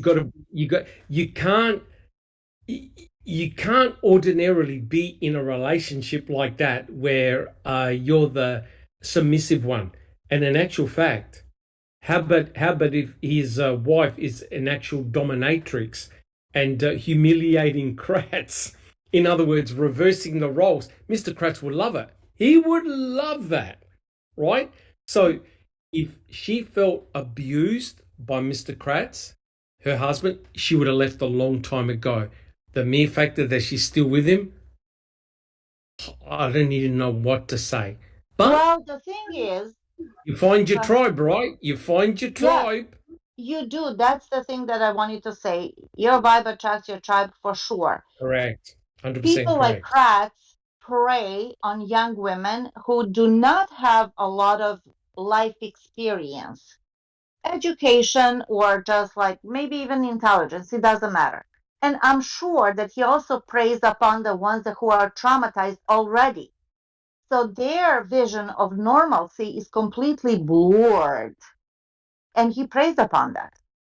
Correct. And Because if you're healthy, if you're educated about mental issues, and if you have life experience, not that you have experienced something like that you were with a narcissist, but you read about it, you heard about it, you know what I mean? You hear things, you communicate with people, you know what life brings, that life is not fair and pretty all the time, and what happens to your friends, your relatives, or whatever. You know what I mean? Older Correct. women know that. Young women don't, because they think No. about you know what I mean? They don't have life experience, period. Correct. And Mark Hoddenot, if I could read his comment, perfectly sums it up.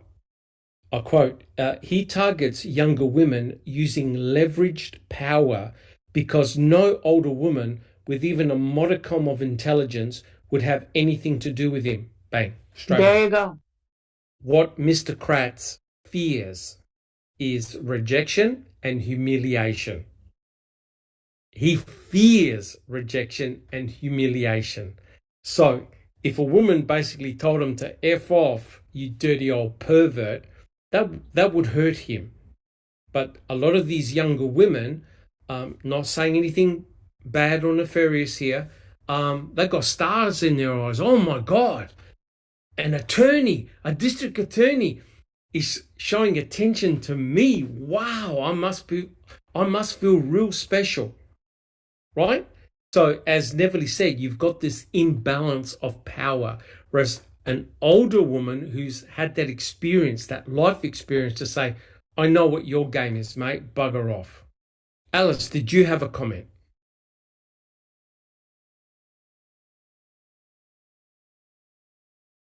It It's wasn't so really a cute. comment, Doc. It was more of a word to describe this vile. He's a beast. That's what we call him here in the UK. He is a beast. He goes after young, vulnerable women, thinks he's got the power over them, thinks that he can do what he wants. He's nothing but a beast. Correct, and it's about to get worse. It's about to get worse, unfortunately. Neville, please continue reading. You're doing very well. Sure. Being naive, she accepted one of Kratz's professional business cards. It contained Kratz's secret cell phone number. She made the mistake of sending him a text, thanking him for making the time to meet with her. She had inadvertently opened the door into her life for Kratz. Ruskevich stated that D.A. Kratz started texting her back about a week later. It was in one of these texts that he asked how she would please him between the sheets. Now, just that, let me tell you right now, just that comment will have you up in front of a board. If I said that to a student, my job will be gone. Then and And there. your marriage, don't forget that. Gone. I'll be disgraced. Anyone would be disgraced with a comment like that. Or, Jack or, 61. or another instructor, right, Doc? You just can't do it. It's wrong. You cannot do anything or ask anything like that. That's shocking. Neverly, continue, please. Okay.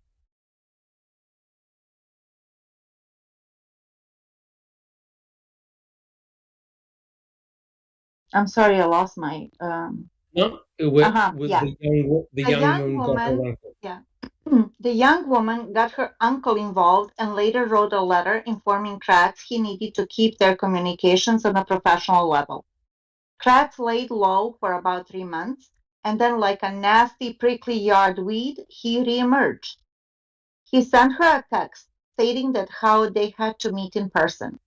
Ruskowitz stated that this text was out of the blue. She compared the situation to a domestic abuser who has been threatening to beat their victim, but then suddenly shows up at the victim's door, probably with flowers. Ruskowitz and DA Kratz never did meet in person. Lucky. Yes. State investigators asked the Marinette woman whether there was any type of coercion from Kratz that she should have sex with him in exchange for his support of her pardon. Ruskowitz stated that DA Kratz never said anything like that, but she felt it was implied because of the timing of his text to her. She said she thinks he is a dirtbag, and she believes there are plenty more victims out there. Yep. And you see, unfortunately, this is the way these people operate. They're trying to blame the victim. They're trying to say it's the victim that invited this attention on them. And remember guys, I'm completely shocked and disgusted. That's exactly what Peg Lockenschlatter did in her report when she said all the problems are because Penny pointed a finger at Stephen Avery. Again, blaming the victim instead of taking responsibility for the shit show that ensued. Jack 61. Yeah, simply because she texted Kratz to thank him for taking the time to help her. He saw it as an invitation. That's right. And it was. It was a simple thank you. He opened the door. He thought, oh, you ripper. She likes me. So he went ahead. That's right. All right, Neverly, let's continue. Okay.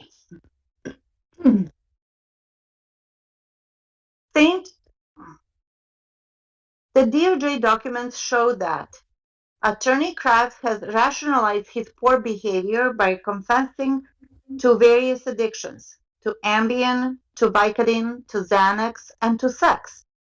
Though he fails to point to either medical records or expert medical testimony that would explain the exact nature and severity of his conditions or how they may have affected his ability to conform his behavior to ethical rules. But regardless of how we view Attorney Kratz's behavior, as an involuntary byproduct of addiction or as a willful blindness to professional standards, the ugly picture painted by the record remains the same. The recommended 4-month suspension is deserved. 4 months suspension. Now let's ask people in chat. Let's ask people on the panel. Do you believe, with all this shit that Kratz did, that he only deserved a 4-month suspension? Yes or no? Alice, yes or no? Was it adequate?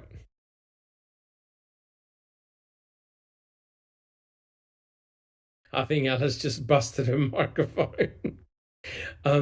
We'll get Alice. Was it 4 months enough? Hell no. He should have been disbarred. Straight away. He should have been disbarred. Plain, straight and simple. Correct. I agree. I don't recall. Was 4 months suspension enough? No, Alice took the words right out of my mouth. Disgusting. Thank you. Jack 61. Absolutely not. He should have been disbarred, and he should have been ran through the legal system instead of the Office of Lawyer Review, like he got away with. No way. It's not right. Correct. Neville, what about yourself? I think it's insulting. Actually insulting and also embarrassing. And I think case 10 made the point. Holtzclaw got 230 years in prison. Kratz got 4 months. 4 months suspension. 263. 263 years in prison, right? And Kratz got 4 months holiday, right? And it goes to show this is the problem that we have in our society, that there are people who are protected, right? And Daniel Holtzclaw was a police officer. It didn't matter. He got several lifetimes in prison. He didn't kill anybody, right? And there's a lot of issues with that trial, right? But he got a huge number of years in prison. Mr. Kratz got a slap on the wrist. Now, do you think a 4-month suspension is going to stop someone like Mr. Kratz? Absolutely not. He's just going to recuperate and think how to do it again without getting caught. 100% correct. 100%. And this is why, guys, people are very frustrated with the criminal justice system, because they can see that it's 2 rules, right? One for us and one for the attorneys and the people in the legal fraternity, right? And also when you have the code of silence, where people don't rat on each other, people get away with the blue murder, literally. All right, Neville, would you like to continue? Sure. Ken Kratz might still be holding down office in Calumet County to his day, if not for the bravery of Kokona resident Stephanie Van Groll, who had just turned 25 around the time. 25. 25. Like Teresa. Around the time she visited the Kokona Police Department to file a report back on October 22, 2009. I met with Mr. Ken Kratz, the district attorney who is handling my ex's case, her police statements reads, I went to his office to decide what was going to be done with Shannon, my ex, after I left there.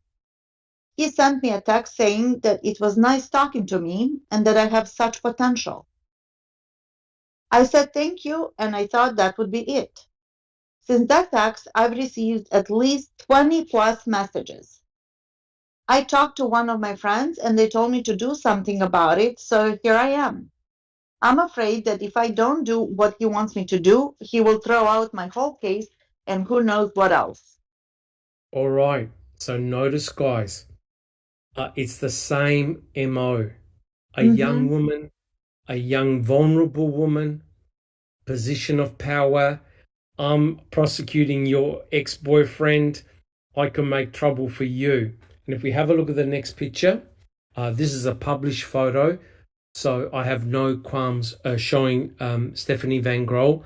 This is freely available on the internet. I do not mean any disrespect, but I think it's important to know here what this poor woman had gone through, right? She obviously was attacked and beaten up by her boyfriend and nearly killed. And it's a real worry, and I'll read it. Abused. Stephanie Van Groll received lurid text messages from District Attorney Ken Kratz, who was prosecuting the boyfriend who nearly choked her to death. I didn't even know what to say, guys. Jack 61, where do we go from here? Well, it makes me want to listen to that Ron Foley interview where he got his ass. I mean, he got him. He just absolutely hammered him, and you could tell Kratz was like an animal that had been caught and caged, and he wanted to blame everyone but himself, including Foley. Including Foley. That's right. If you haven't heard that interview, is it Ryan Foley? I think it is, where he talks to Kratz. Yep. If you ever want to be freaked out and really horrified listening to a voice of a caged animal and a sexual predator, have a listen to that interview. with Ron. It's brilliant and it's scary. We can It's listen to creepy it. as We can listen to it anytime you want. I can pull it up right now, Doc. I'm just Yeah, saying. yeah. I think we better leave it. What we can't do this whole podcast in one hit, right? No. We'll do a couple of more slides, but I promise we'll definitely put in the interview of the Ryan Foley and Ken Kratz. You just got to listen to it because it really tells who Mr. Kratz is. Neverly. I have one comment. In the previous paragraph that I just read, what Stephanie Van Grohl said, he said thank you, and I said thank you. he sent me a That would text be saying it. that it was nice talking to me and that I have such potential. Now this is critical. When a narcissist compliments you, it's not what normal people think it is. Potential for what? She's probably thinking to do great things in life, and he's probably thinking potential for a great victim, next victim. Yeah, potential to take her pants off. Exactly. He's grooming And get away with it. and get away with it. That's right. Yes. So Yeah. when you approach it, here we go. Another young, vulnerable woman. She is striving, and she's really like yearning for compliments, for encouragement, for kind words, and so forth. And he knows that. Ken Kratz is actually very, very smart. Unfortunately, maybe too smart for his own and everybody else's good, because he turns all of this intelligence into something devious. He's not using it for the good stuff, is he, guys? Look what he's doing. Look what he did to Stephen and Brandon. Look what he's doing to all these other victims. And as you said, Dr. Silkman, who knows if he ever, speculation of course, met with Teresa Halbach, what kind of relationship that would have been. Sorry for my dog. Let me see what's it. 100% correct. Jack 61. I think just to add on to what Neverly's saying, looking back over the years, I think that he probably worked it out. He knew that he had to take certain steps when he would be doing things like this, and that's what he's done and successfully gotten better at it. Again, I still think there's a whole pile of victims out there that never came forward because they're too embarrassed, they're too afraid, and they're just saying fuck it, I'm going to move on. I'm not going there. I believe it. 100% correct. And if I could just add, thank you very much. Behind the Magic, she's become a foul play obsessed. Yeah, member. Hey, welcome to the club. Welcome to the club. Jack 61, if I could just make a comment. Now, I can talk from experience. And again, my ex-boss left a trail of destruction at multiple universities and multiple institutions. He had done the same thing at different places. And, God, people aren't stupid. There was someone kept a record of all of this on an internet site, basically detailing all the things that this individual had done over a long period of time. This is exactly what we're seeing here. So it is repeated behavior all the time, and the MO is exactly the same. Young woman, vulnerable position, I'm going to take advantage. How am I going to do it? I'm in a position of power. I'm going to entrap this individual because I'm doing you a service. You need to pay me back. How are you going to do it? You're going to pay me back in sexual favors. How this guy is not sitting right next to Stephen Avery in a prison cell or Brendan Dassey in a prison cell, I've got no idea. This guy is the worst of the worst because he's in a position of authority and power, and he accused Stephen Avery and Brendan Dassey of doing the very same things that this guy's doing. Jack 61, do you have a comment on that? No, I think you pretty well summed it up because, again, he wanted. there's so many things that I can say that kind of just, they want to come out of my mouth all at the same time over what he's done and how he's done it.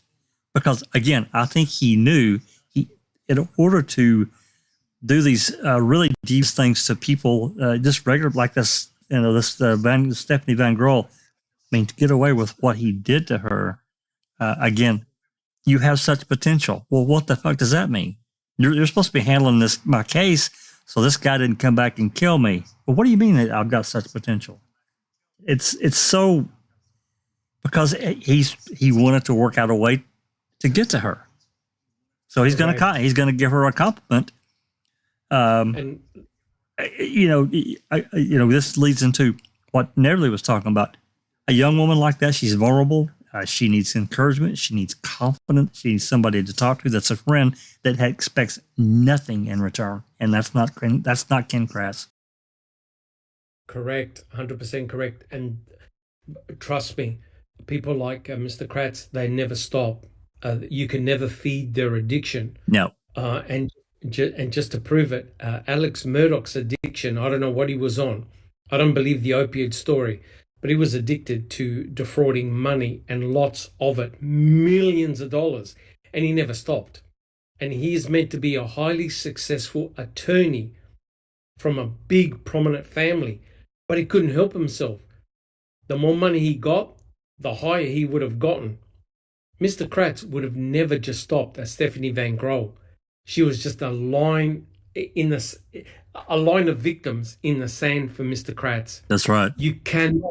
You cannot satisfy that addiction. It never will end. Remember what Kratz said when he went to the place to receive the therapy? He said to the guy, "Check me out. I don't belong here. All these other guys are sick." Remember Jack 61? I do remember. Yep. I'm not. Because they've got a problem. I don't have a problem. And the guy basically said, "Buddy, you're going nowhere." Right? Now, everyone in chat, everyone on the panel, do you think Mr. Kratz is cured of his addictions? Alice, do you think he's cured?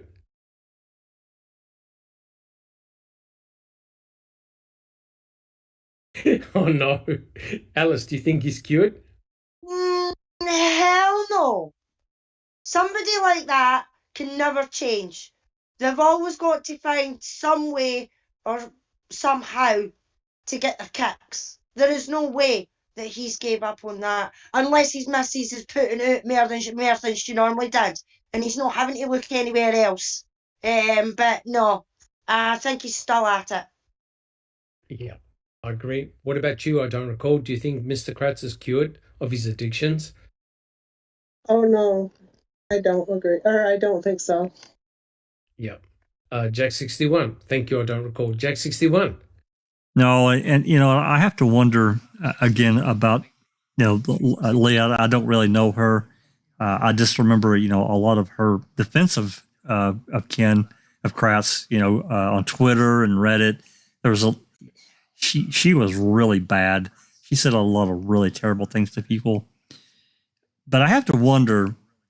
Again, this is a speculation theory, call it whatever you will, that I've thought about. I don't know if any of it's true, but he disappeared off social media. Now, it's been a couple of years ago now after he released that video of muting your string. He disappeared. But I have to wonder in my mind, did something else maybe happen that he needed to disappear? I don't know. I don't know. I don't know. I honestly don't know. But I remember when he was on social media, I wrote a thesis to every one of these pieces of shit videos that he did. The one that really stirred me up was when he called Brendan Dassey a sacrificial lamb. And I'm saying to myself, God, yes. That's horrible. Your motherfucking team put him in prison on nothing. And now you're calling him a sacrificial lamb, and you're now blaming Papa Avery for saying don't accept a plea deal. These guys have got no moral compass. I'm sorry. I normally don't swear, right? I normally don't swear. But nothing. I cannot believe when they try and get justification of putting a young kid who's mentally challenged in prison for life for something he never did, including rape, murder, torture, shooting, dismemberment, and cremation, for God's sake. And look at what Kratz was doing. Look what Kratz was doing out in the open, in the wild, to domestic abuse victims, and never stopped. Jack 61. Thank God I asked N64 game controller to save those videos before Kratz took them down, because I knew he would. I knew he would delete them, and he did. But N64 got them before they were gone. Correct. And, you know, honestly, how embarrassing for Mr. Kratz to release a video and say, it was just a sacrificial lamb. And look what he's done to his own victims. They're all sacrificial lambs. Next, he went to the right, Neverly. He just ticked them off like a notch on his belt or bedpost. Next. Shocking. There's no shame. That's the thing, that these people have no morals, no norms, no boundaries, no scruples, nothing, no shame. Correct. They're like not even human, because nothing will stop them. It's never enough. And as he said, the riskier the better. Correct. That's the way he worked. This for him was like an adrenaline high. Like a drug. Yes. Like a drug. Correct. Okay, Neverly, we'll do a few more pages because I think I'm so triggered. I don't know how long I could go. I don't know about the rest of the guys, but let's continue. Okay. The following are excerpts from some of Kratz's text messages to the young domestic violence victim whose ex-boyfriend had his criminal case pending in Kratz's office. Quote, I wish you weren't one of these office clients. You'd be a cool person to know. I hope you feel better soon. Do you need me to bring you some chicken soup? Some chicken soup. Oh, God. Keep going. Yeah, for narcissists, right? Yep. That should be a book. No text yet today. I'm feeling ignored. Are you even up yet? How about a margarita? That has some fruit juice in it. Seriously, I hope you feel better soon. Please keep in touch. It's maybe not the wisest thing to do, but you're awfully sweet. Just don't tell anyone, okay? Are you the kind of girl that likes secret contacts with an older, married, elected DA? The riskier the better? Or do you want to stop right now before any issues? I need directions from you. Yes, you're a risk taker and can keep your mouth shut and you think this is fun. Or you think a man twice your age is creepy, so stop. Either way, I think you're very nice. I'm very smart, but no, this is all up to you and really does depend how close to the edge you live. Still wondering if I'm worth it? Can I help you answer any questions?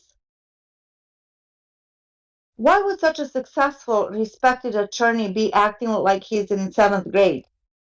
Are you worried about me? Now, we can stop right there. That goes to show his inner thoughts. He knows he's doing wrong. He knows he's acting like a juvenile. And he then has the gall to say, are you worried about me? This is a guy that put Stephen and Brendan in prison. And look at the way he's talking to a domestic abuse victim, 25 years old. This, I don't know about you guys, but if alarm bells ain't going on, they're never going to ring. What do you think, guys? You know what I'm picturing right now?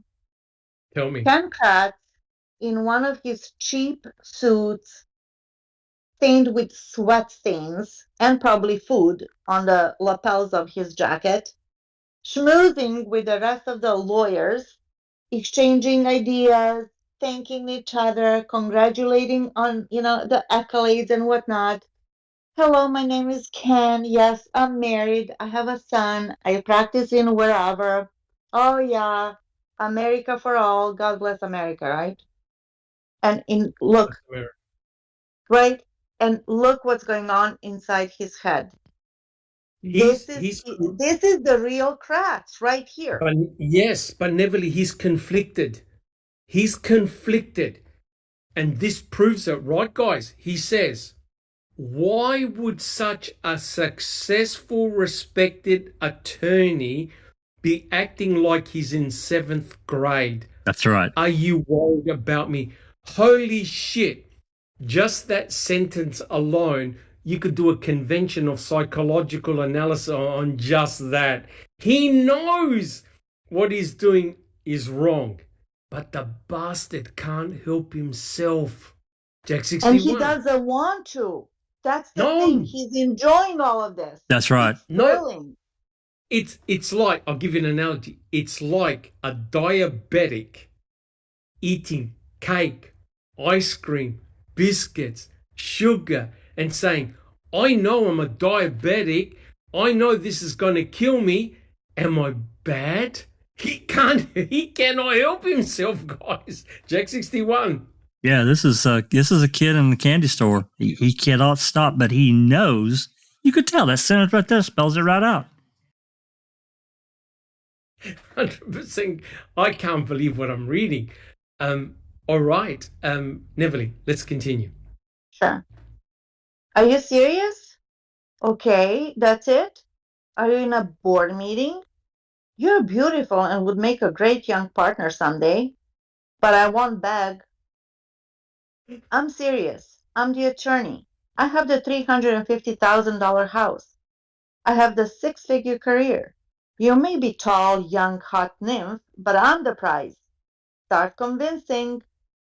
Now, listen. You can't unring that bell, right? This is, all the text messages are highly sexually charged. You don't get a 4-month suspension. You terminate your job. Remember in the Alex Murdoch trial, remember what they said? Don't worry about the murders for now. They asked all the bankers, remember what they said, Neville? If you discovered that Alex Murdoch was defrauding money from his clients, would you loan him any more? What did they say? They said, No. No. They had the opportunity then and there to completely burn his ass and throw him permanently out, slap a criminal charge on him, register him as a sex offender, and put his sorry ass in prison. They never did. They never did. And once again, it takes a young, vulnerable, traumatized victim to go up against a Goliath in that community. 100%. And this is something that Kratz never saw coming. He never thought. Who would challenge him? Nope. That's exactly, and this, I hate to say it again, that's exactly what happened at my work at the university. This guy never would have thought that these 2 women were going to come up with a formal complaint against him. And this guy had and put him down. And this guy had one of the top positions at my university, my ex-boss. And oh my God, the reverberations are still happening. Jack 61. Yeah, it goes back to we have to think about, again, he had been in that position and around the DA's office for many years. So, yeah, you kind of have to wonder what the fear factor was inside the office.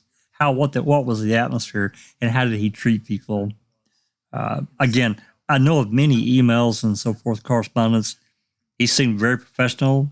He was courteous, and that was it. It was all business all the time. And then others, he was completely different as a Jekyll and Hyde. But again, I have to wonder what kind of influence did he exert? And I also have to wonder how many people really knew about what kind of person he was and how far up the ladder did that go? I've wondered that since we found out, really. 100% correct. And you know what? Again, with the Alex Murdoch trial, remember, Neville, how many people on the stand, they said to him, did you really know Alex? Did you really know him? And it's a pity that they never asked the same bloody questions about, did you really know Mr. Kratz? Did you know about his behavior? Did you do anything about it? Clearly not. Incredible, isn't it? Alice, do you have a comment? I was just going to say we've got another few people that have joined us in chat before we start. Awesome. We've got Clive Coolidge who's joined us. Disco Pervert has joined us. I missed Disco last time. We've got Brenda Cole who's joined us. Master Cedar who's joined us. We've got Mick Manning who's joined us as well. TJ as well. So hello everyone who's just came in or no long came in. If I've missed you, I do apologise. Put a wee comment and we'll get you the next time. Awesome. Thank you so much. Thank you so much. All right, guys. Well, I reckon we do a couple of more slides. Because I don't know about you guys, but my blood pressure is through the roof. My blood pressure, I can't handle this anymore. Alice. I don't know how much more I can take of it either, Doc. I mean, thank God I've got it here because I got it cut, but else I'd be ripping it out by now. Yeah, I reckon we do one or two more slides. Because seriously, I can't take this shit anymore. But we got to do it. But I think we need to stop soon. I think we need a raise for this, boss. A raise? Yeah. I need to change cases, I think. All right. Everly, if you'd like to continue, please. Okay, just correct me if I'm wrong, but I think all of these excerpts of the text is the bombardment of text from Ken Kratz to this woman, and she never replied. Or if she did, it would be like a one-word reply, yes, no, I don't know, and type of thing. That's correct. That's right. That's right. Like 30 messages in a day or something like that. And he prefaced everything. You can text me anytime you want between 8 a.m. and 4 p.m. Why? Because he's at work from 8 a.m. to 4 p.m. And then when he goes home to his lovely wife, for better or worse, till death do us part, right? He's not going to do that. No, that's correct. This was a kick for him. Yeah. Basically a kick. And again, this goes to show, and it's very important, the asymmetric distribution of text. He used a lot of verbiage. He put a lot of information in his text. Whereas Stephanie Van Grohl, yes, no, not interested. You know what I mean? She kept it very, very brief. To me, if I was receiving text like that, a normal person would say, this person is not interested in me at all. Right? The normal person will say, hey, hands off, buddy. She's not interested. Move along. Mr. Kratz, could not stand the rejection. Correct. For him, was like a shark playing with a wounded seal that was bleeding. He needed to get in for the kill. That's why he kept on going and didn't stop. Right, guys? Yeah. It's a little That's challenge. Right. It's a game of cat and mouse, and he loves to win. And then he's going to discard you and go on to the next one. To the next. The next. All right, Neverly, let's finish the show. So I'm continuing with the text. Finally, an opinion. Yeah. Finally, an opinion. I would not expect you to be the other woman. I would want you to be so hot and treat me so well that you'd be the woman. Are you that good? God. You forgot to write me for the last time saying you could never give me enough attention to steal me away. And you are so modest that you wouldn't know how to. And that you may look good at first glance, but women that are blonde, 6 feet tall, legs and great bodies don't like to be shown off or to please their men. Jesus. Yeah. 2 days earlier, Van Grohl met with Kratz at his office to be interviewed about the ongoing prosecution of her ex-boyfriend for trying to choke her to death. Van Grol indicated that during the interview, she confided in Kratz about the relationship she had with her boyfriend and the abuse her boyfriend bestowed upon her. Van Grol indicated that at the end of the interview on October 20th, she thought it was funny that Kratz asked her if she would mind if he dropped the charge from a felony to a misdemeanor. Now, just think about this. Think about this. What the hell was God, what's the name of the attorney? The one that changed all the charges of Gregory Allen and downgraded the charges. Vogel. Holy shit. Kratz said to Van Grol, how about if I decrease the charge? Now, if you were Van Grol, would you be shocked and disgusted? Yes or no? Oh, my God, yes. Yes. Think about it. From a felony to a misdemeanor, which is what Vogel was doing to bloody Gregory Allen. He was dismissing... this is also a threat. A threat. A threat. Correct. Look, I reckon, Everly, I'm sorry, but just read the next sentence. I can't handle anymore. Okay. I'm sorry, guys. I love everyone, but I've had enough. Enough. You need a Xanax, yeah. Van Grol then stated that she told Kratz that strangling someone was a felony in the state of Wisconsin. All right. Wow. I think we'll stop right there because Fancy. I mean, we've gone quite a bit. We've done a couple of hours at Jack 61. Yep. We're about 2.5 hours. Doctor, we're going to play that clip that you'd sent me, or you want to hold that? No. We'll hold. Actually, why don't we play it? Oh, you got it? Yeah. Why don't we? It's only a short one. Yeah, it's not long. And in actual fact, it's a good one because it's actually talking about some of the victims, some of his sexting victims. Perfect. Let's play, guys. Hey, I wanted we'll stop here. Yeah, I just want to say right quick, thanks to Andy, Audra M. became a foul play lover. Woo! Very nice. Fantastic. Thank you. That's awesome. Fantastic. Thank you. Fantastic. So what we'll do, guys, Jack 61 has got a little short clip, which is pertinent to what we've been talking about. We'll stop it here. Then we'll have a general round the table discussion. But I think, right, Alice, you could only take so many bloody trigger warnings before enough's enough. Right, Alice?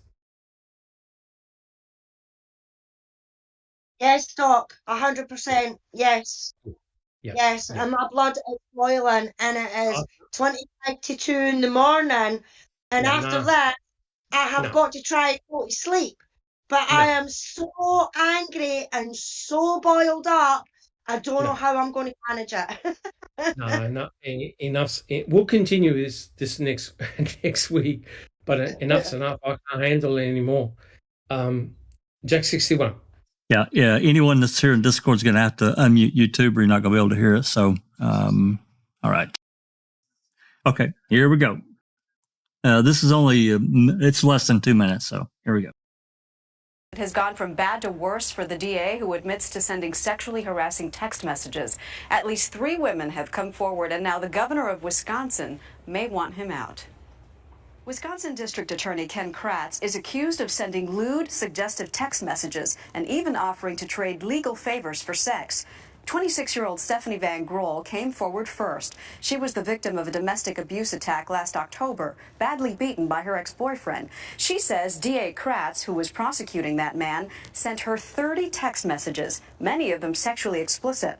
In one text, he wrote, "Are you the kind of girl that likes secret contact with an older married elected DA? The riskier the better?" Despite her claims, no charges were brought against Kratz. Then last week, a second unidentified woman came forward, claiming she too had been harassed by Kratz. She says in January, Kratz revealed details of an ongoing murder case to her and then invited her to witness the victim's autopsy with one particular requirement, that she act as his girlfriend and wear high heels and a skirt on the bizarre date.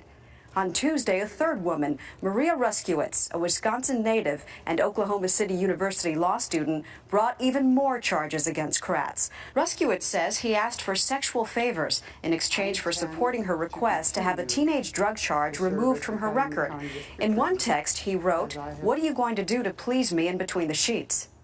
I was freaked out. He had his hand in the success of my going to law school and the success of being able to apply as a non-felon in the future. This obviously is an serious embarrassment for us. Wisconsin Governor Jim Doyle called the charges unimaginable and mind-boggling and promised that if proved true, he would remove Kratz from office.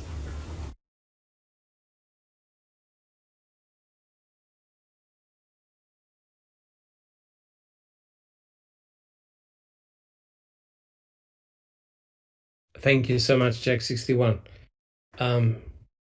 Yeah, I mean, guys, the power and the impact of all this is not from what we say, it's their own words.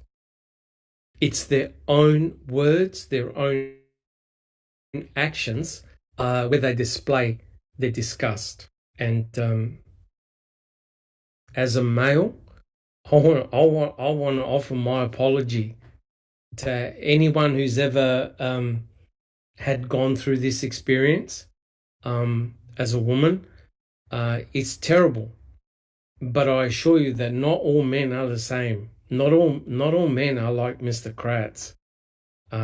Kratz is unfortunately part of that band of men which are super sexual predators. They're predators.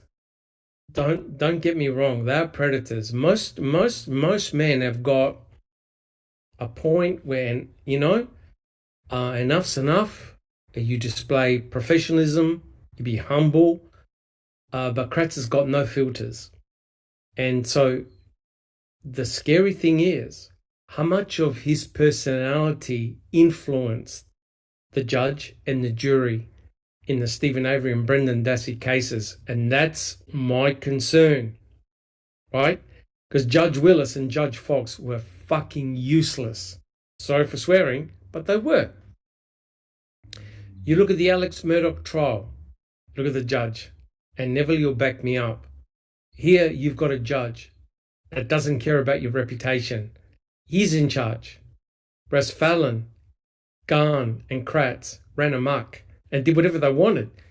You can see it, right? And then when you look at the misgivings of Kratz on what he did, right? And to think that he pointed a finger at Stephen and Brendan, and this bastard was doing the same things. Okay, he didn't murder anyone, but he was doing the same deviant things that he was accusing Stephen Avery and Brendan Dassey of doing. The hypocrisy is what I cannot stand. And that's why Neville and I thought, jeepers, we're going to lose all our subscribers. We're going to lose all our subscribers if we do this chapter. But my God, we got over 60 people in chat. But to me, honestly, I've got to stop. I actually feel physically ill. It's had an effect on me because it's so bad. It triggered things in my past, not me, my ex-boss, and how a reputation can be destroyed, and how people's lives can be affected. Because remember, as Neville alluded to, it takes a lot of guts for a woman to say, hey, this person here did so-and-so. People will be in disbelief. What? Really? Really? Like a whistleblower, basically. A whistleblower. Really? And we know what happens to whistleblowers sometimes. Yep, they end up floating in the river. Really? A district attorney? The guy that put aside this two murderers? Him? Yeah. So I think, I'd rather talk for 5 hours on MVAC anytime. But what I love about the foul play team is I think our flexibility, right? We can talk about modern recombinant DNA technologies, modern techniques like MVAC. And then the next week, we're talking about scumbags like Ken Kratz.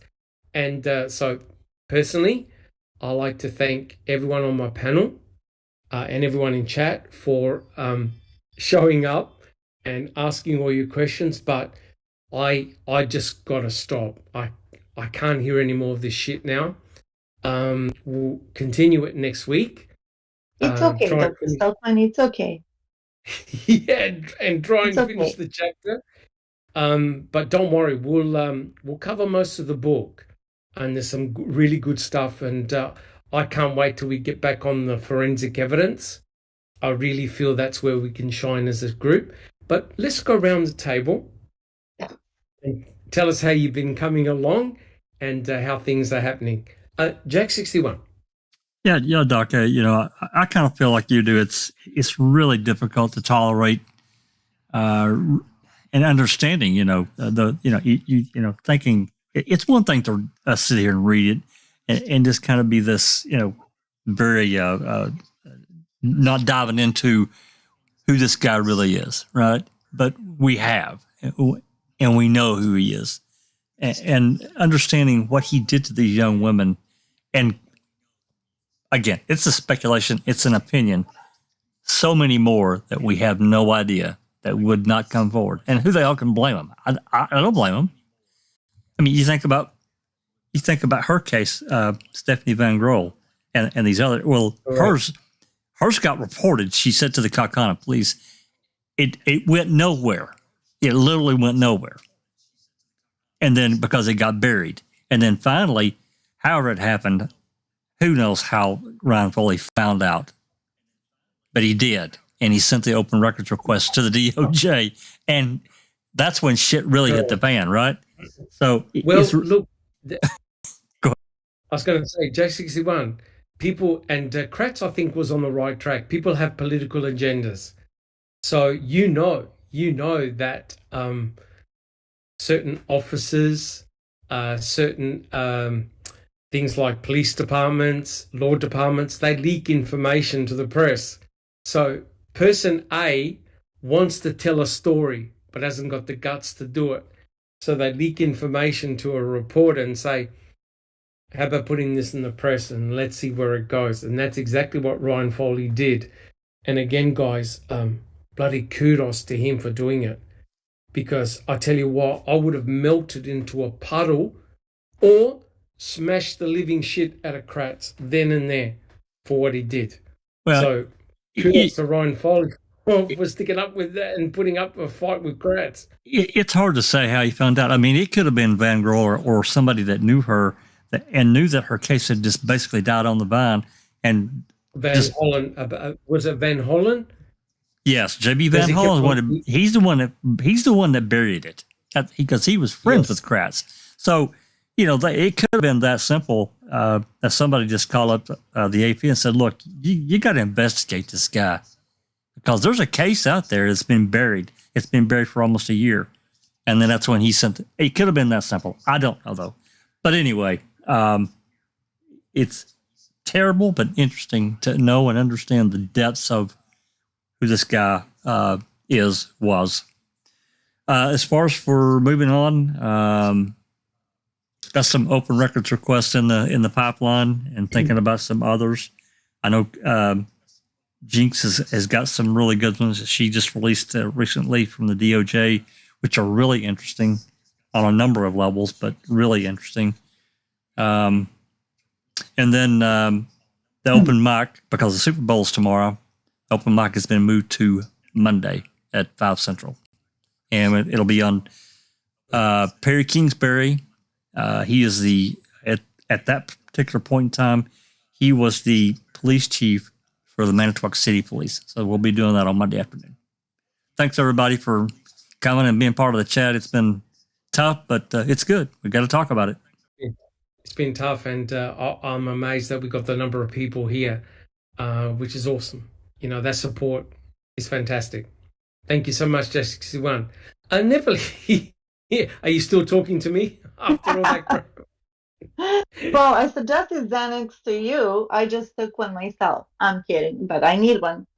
Yeah. So no, we have to do it. It's better to push through it than it's out in the open. It's behind us and we're done. We'll come out stronger out of this.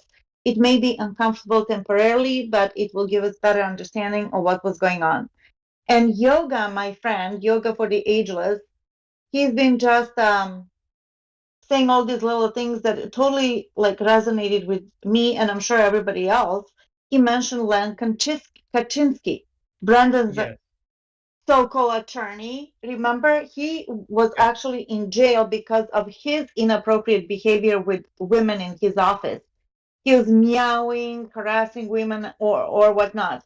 And then it dawned on to me that in Daniel Holtzclaw's case, the policeman in Oklahoma that was charged with, I think, 13 women accused him of sexual inappropriate behavior, and he was convicted and got 263 years in prison. 200, that's more than 2.5 centuries, guys, on bullshit, basically. And guess what? His judge, actually, the judge presiding on that case, had to recluse himself because he got in trouble for sexual harassment himself. What the hell's the matter with these guys?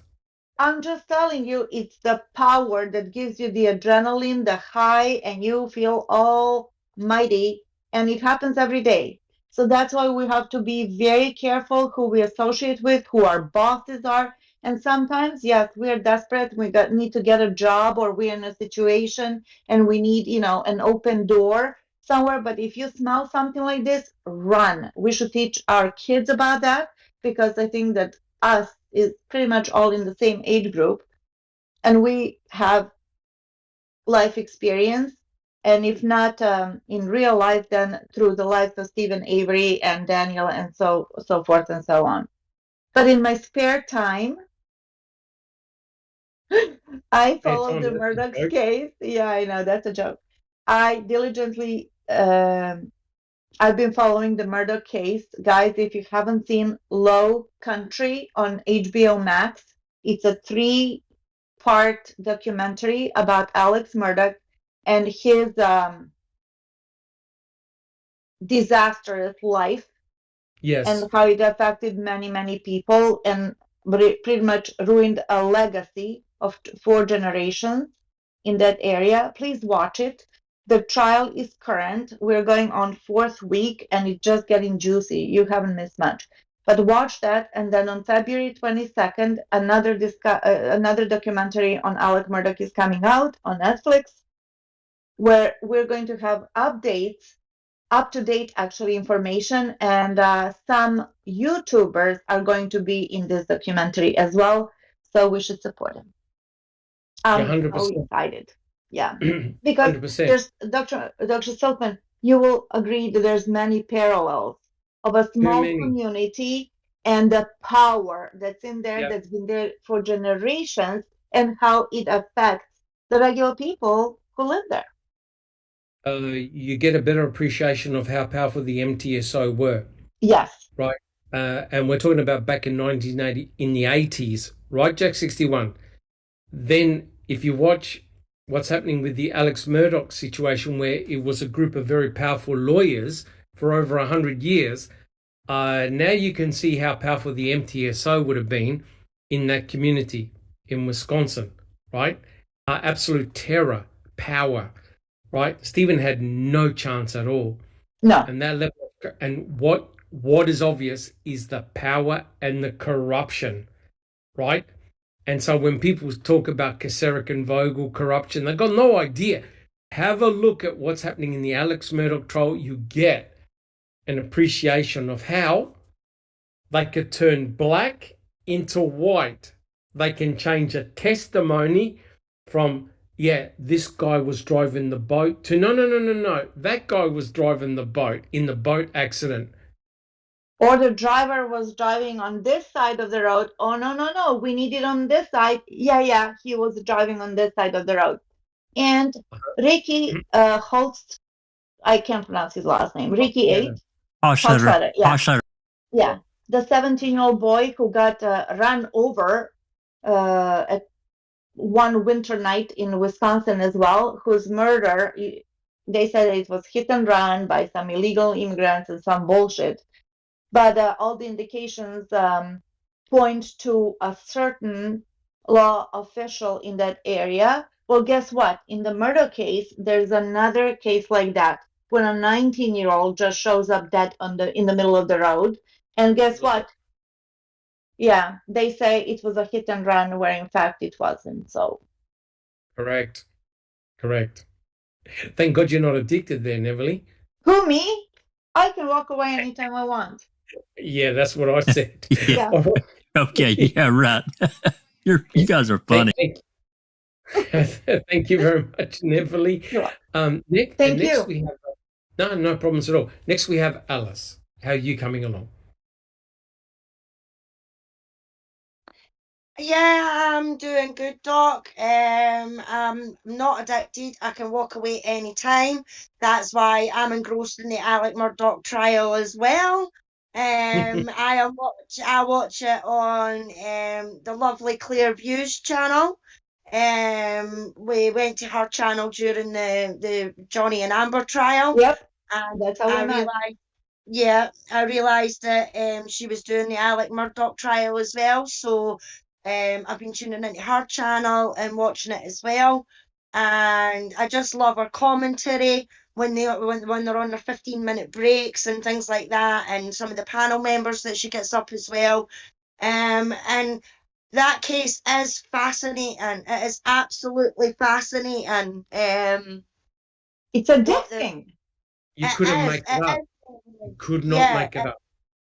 No, you certainly would not. And I mean, I still haven't made up my mind. I would say maybe, I don't know, maybe 80% sure that he did it. I mean, we've still got to hear the defence's side and things like that. So I'm still not sure. It's not looking good for him. It certainly is not. And the last one that I watched was they were doing the pings on the phone with the towers and everything like that, and it's saying that he was on that property at the time that happened, you know. Yeah, I think he's guilty. The problem is, can they prove that? You know what I mean? Yeah. He walks like a duck, he talks like a duck, but can the prosecution prove that he's a duck? That's the thing. Yeah.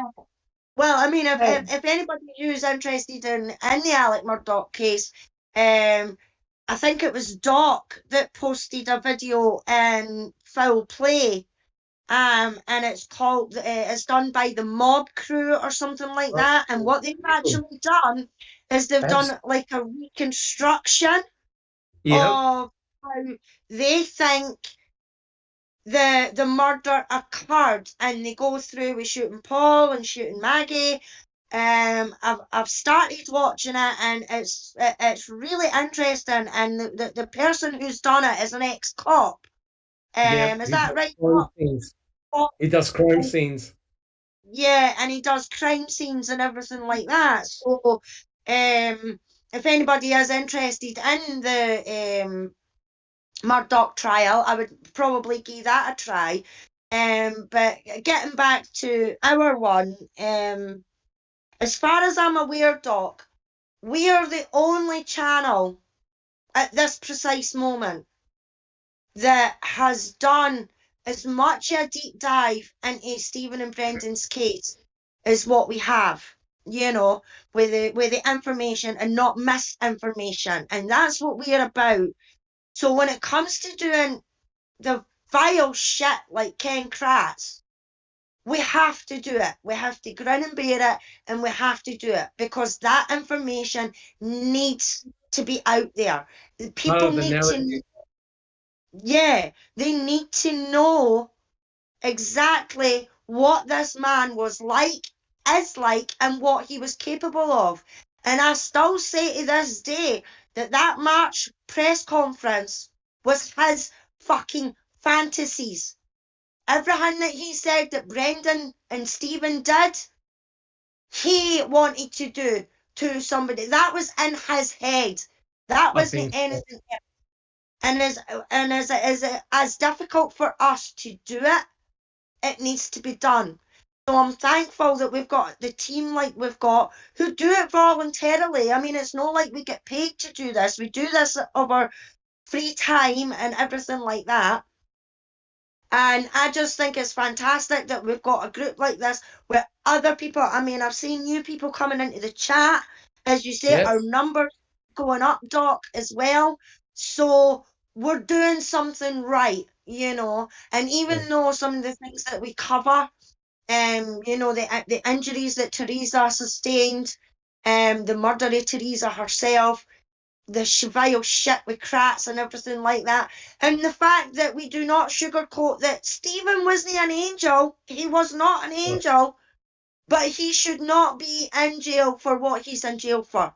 They've stole that life, and they've stole Brendan's life, and it's not right. Yeah, and if we are the ones that people can come to for the right information and the correct information, then I'm happy to be here, and I'm happy continuing to do this as much as it triggers us on the things that we have to read and we have to do. So that's basically my opinion on it. And as I say, I think we're the only channel that has took a the biggest dive into this whole case, because the other ones that I've watched, they get some things right, but they also get a lot of things wrong.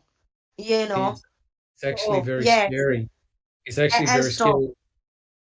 It's also very scary how well we've deep dived. I mean, it's ridiculous. And as you said, that ex-retired detective who's done the crime scene reconstructions, phenomenal. And I would love to send it in the back door of Teresa's RAV4 and say, what do you reckon? How can you reconstruct this with a shotgun or with a hammer? Because what he does, he makes ballistic models, right, with ballistic gel and puts blood in them and then strikes them with either a bullet to determine the blood spatter, right? The guy's a genius. And when you look at it, oh my God, if Alex Murdoch really did that to Paul, it's unforgivable. He proved it. He proved it. If Alex shot his son, he was within 3 feet and looking directly at his son. Yep. Which I don't understand how anyone could do that to their own child. And then chase his wife. Yeah. And then chase his wife with an AR with a hunting rifle. So anyway, we'll probably end up doing a podcast on the Alex Murdoch trial, because I think I know that trial as good as I know the Avery case now. Me too. I'm watching it. I'm writing down tons of notes, looking at the analogy between both cases. It's scary. Yeah. It really is. So just to finish off, Doc, I'd just like to say I'm proud to be part of this team of Foul Play. Very proud of it, and I'm happy and proud of what we do on this channel. And I know I curse a lot, and I know I swear a lot, and that's maybe why you've had to the warnings and things like that, because I know some people out there have got sensitive ears and need earmuffs, but I'm Scottish, and that is just part of my vocabulary, so I'm not going to apologise for it. But I do love what we do, and it's just because I'm passionate about what we do as well. So thank you, panel, and thank you everyone in chat for your dedication to us. We love you, Alice. Yeah, there you are, Alice. You're a very important part of the team, trust me. I know sometimes we deliberately roll you up, but what can you do? You give your passion, that's important. Okay, next we have, I don't recall, how things coming along. I concur with everything Alice said. It was an interesting podcast, and I love what Foul Play is doing. As far as what we're doing, I'm working with Rhonda, Kay, and Catnip on our podcast. Next week we're doing Regina Copeland Part 2. She's one of the accusers, and we'll be getting into the transcripts. Thursday night, I think it's 5 p.m. Yeah, Central Time. South Central, yeah. Well, thank you. Yeah, so that's what I've been up to. Awesome. Thank you so much. I don't recall. And again, I really think that demonstrates the expertise, the passion that our group has. Like last week, we were talking about MVAC. We never even mentioned Kratz. I don't think we did, but it was awesome. It was a great podcast, very interactive, a ton of questions, and quite clearly, the MVAC has potentially opened up the murder investigation of Teresa Horbach in a way that no one ever thought possible. And also in the Daniel Holtzclaw case, the MVAC can be used. In the case that Alice is studying, that can be used there. So it can provide clues to things that we never even thought of. Well, look, guys, again, thank you so much for your passion, your dedication. Thank you for showing up in chat. If you like what we've done, please subscribe, give us a thumbs up, and share the videos. Share them in social media. Alert others to foul play so our community can grow and expand. Again, guys, thank you so much, and we'll see you all soon. Thank you. Take care. This has been a Foul Play production.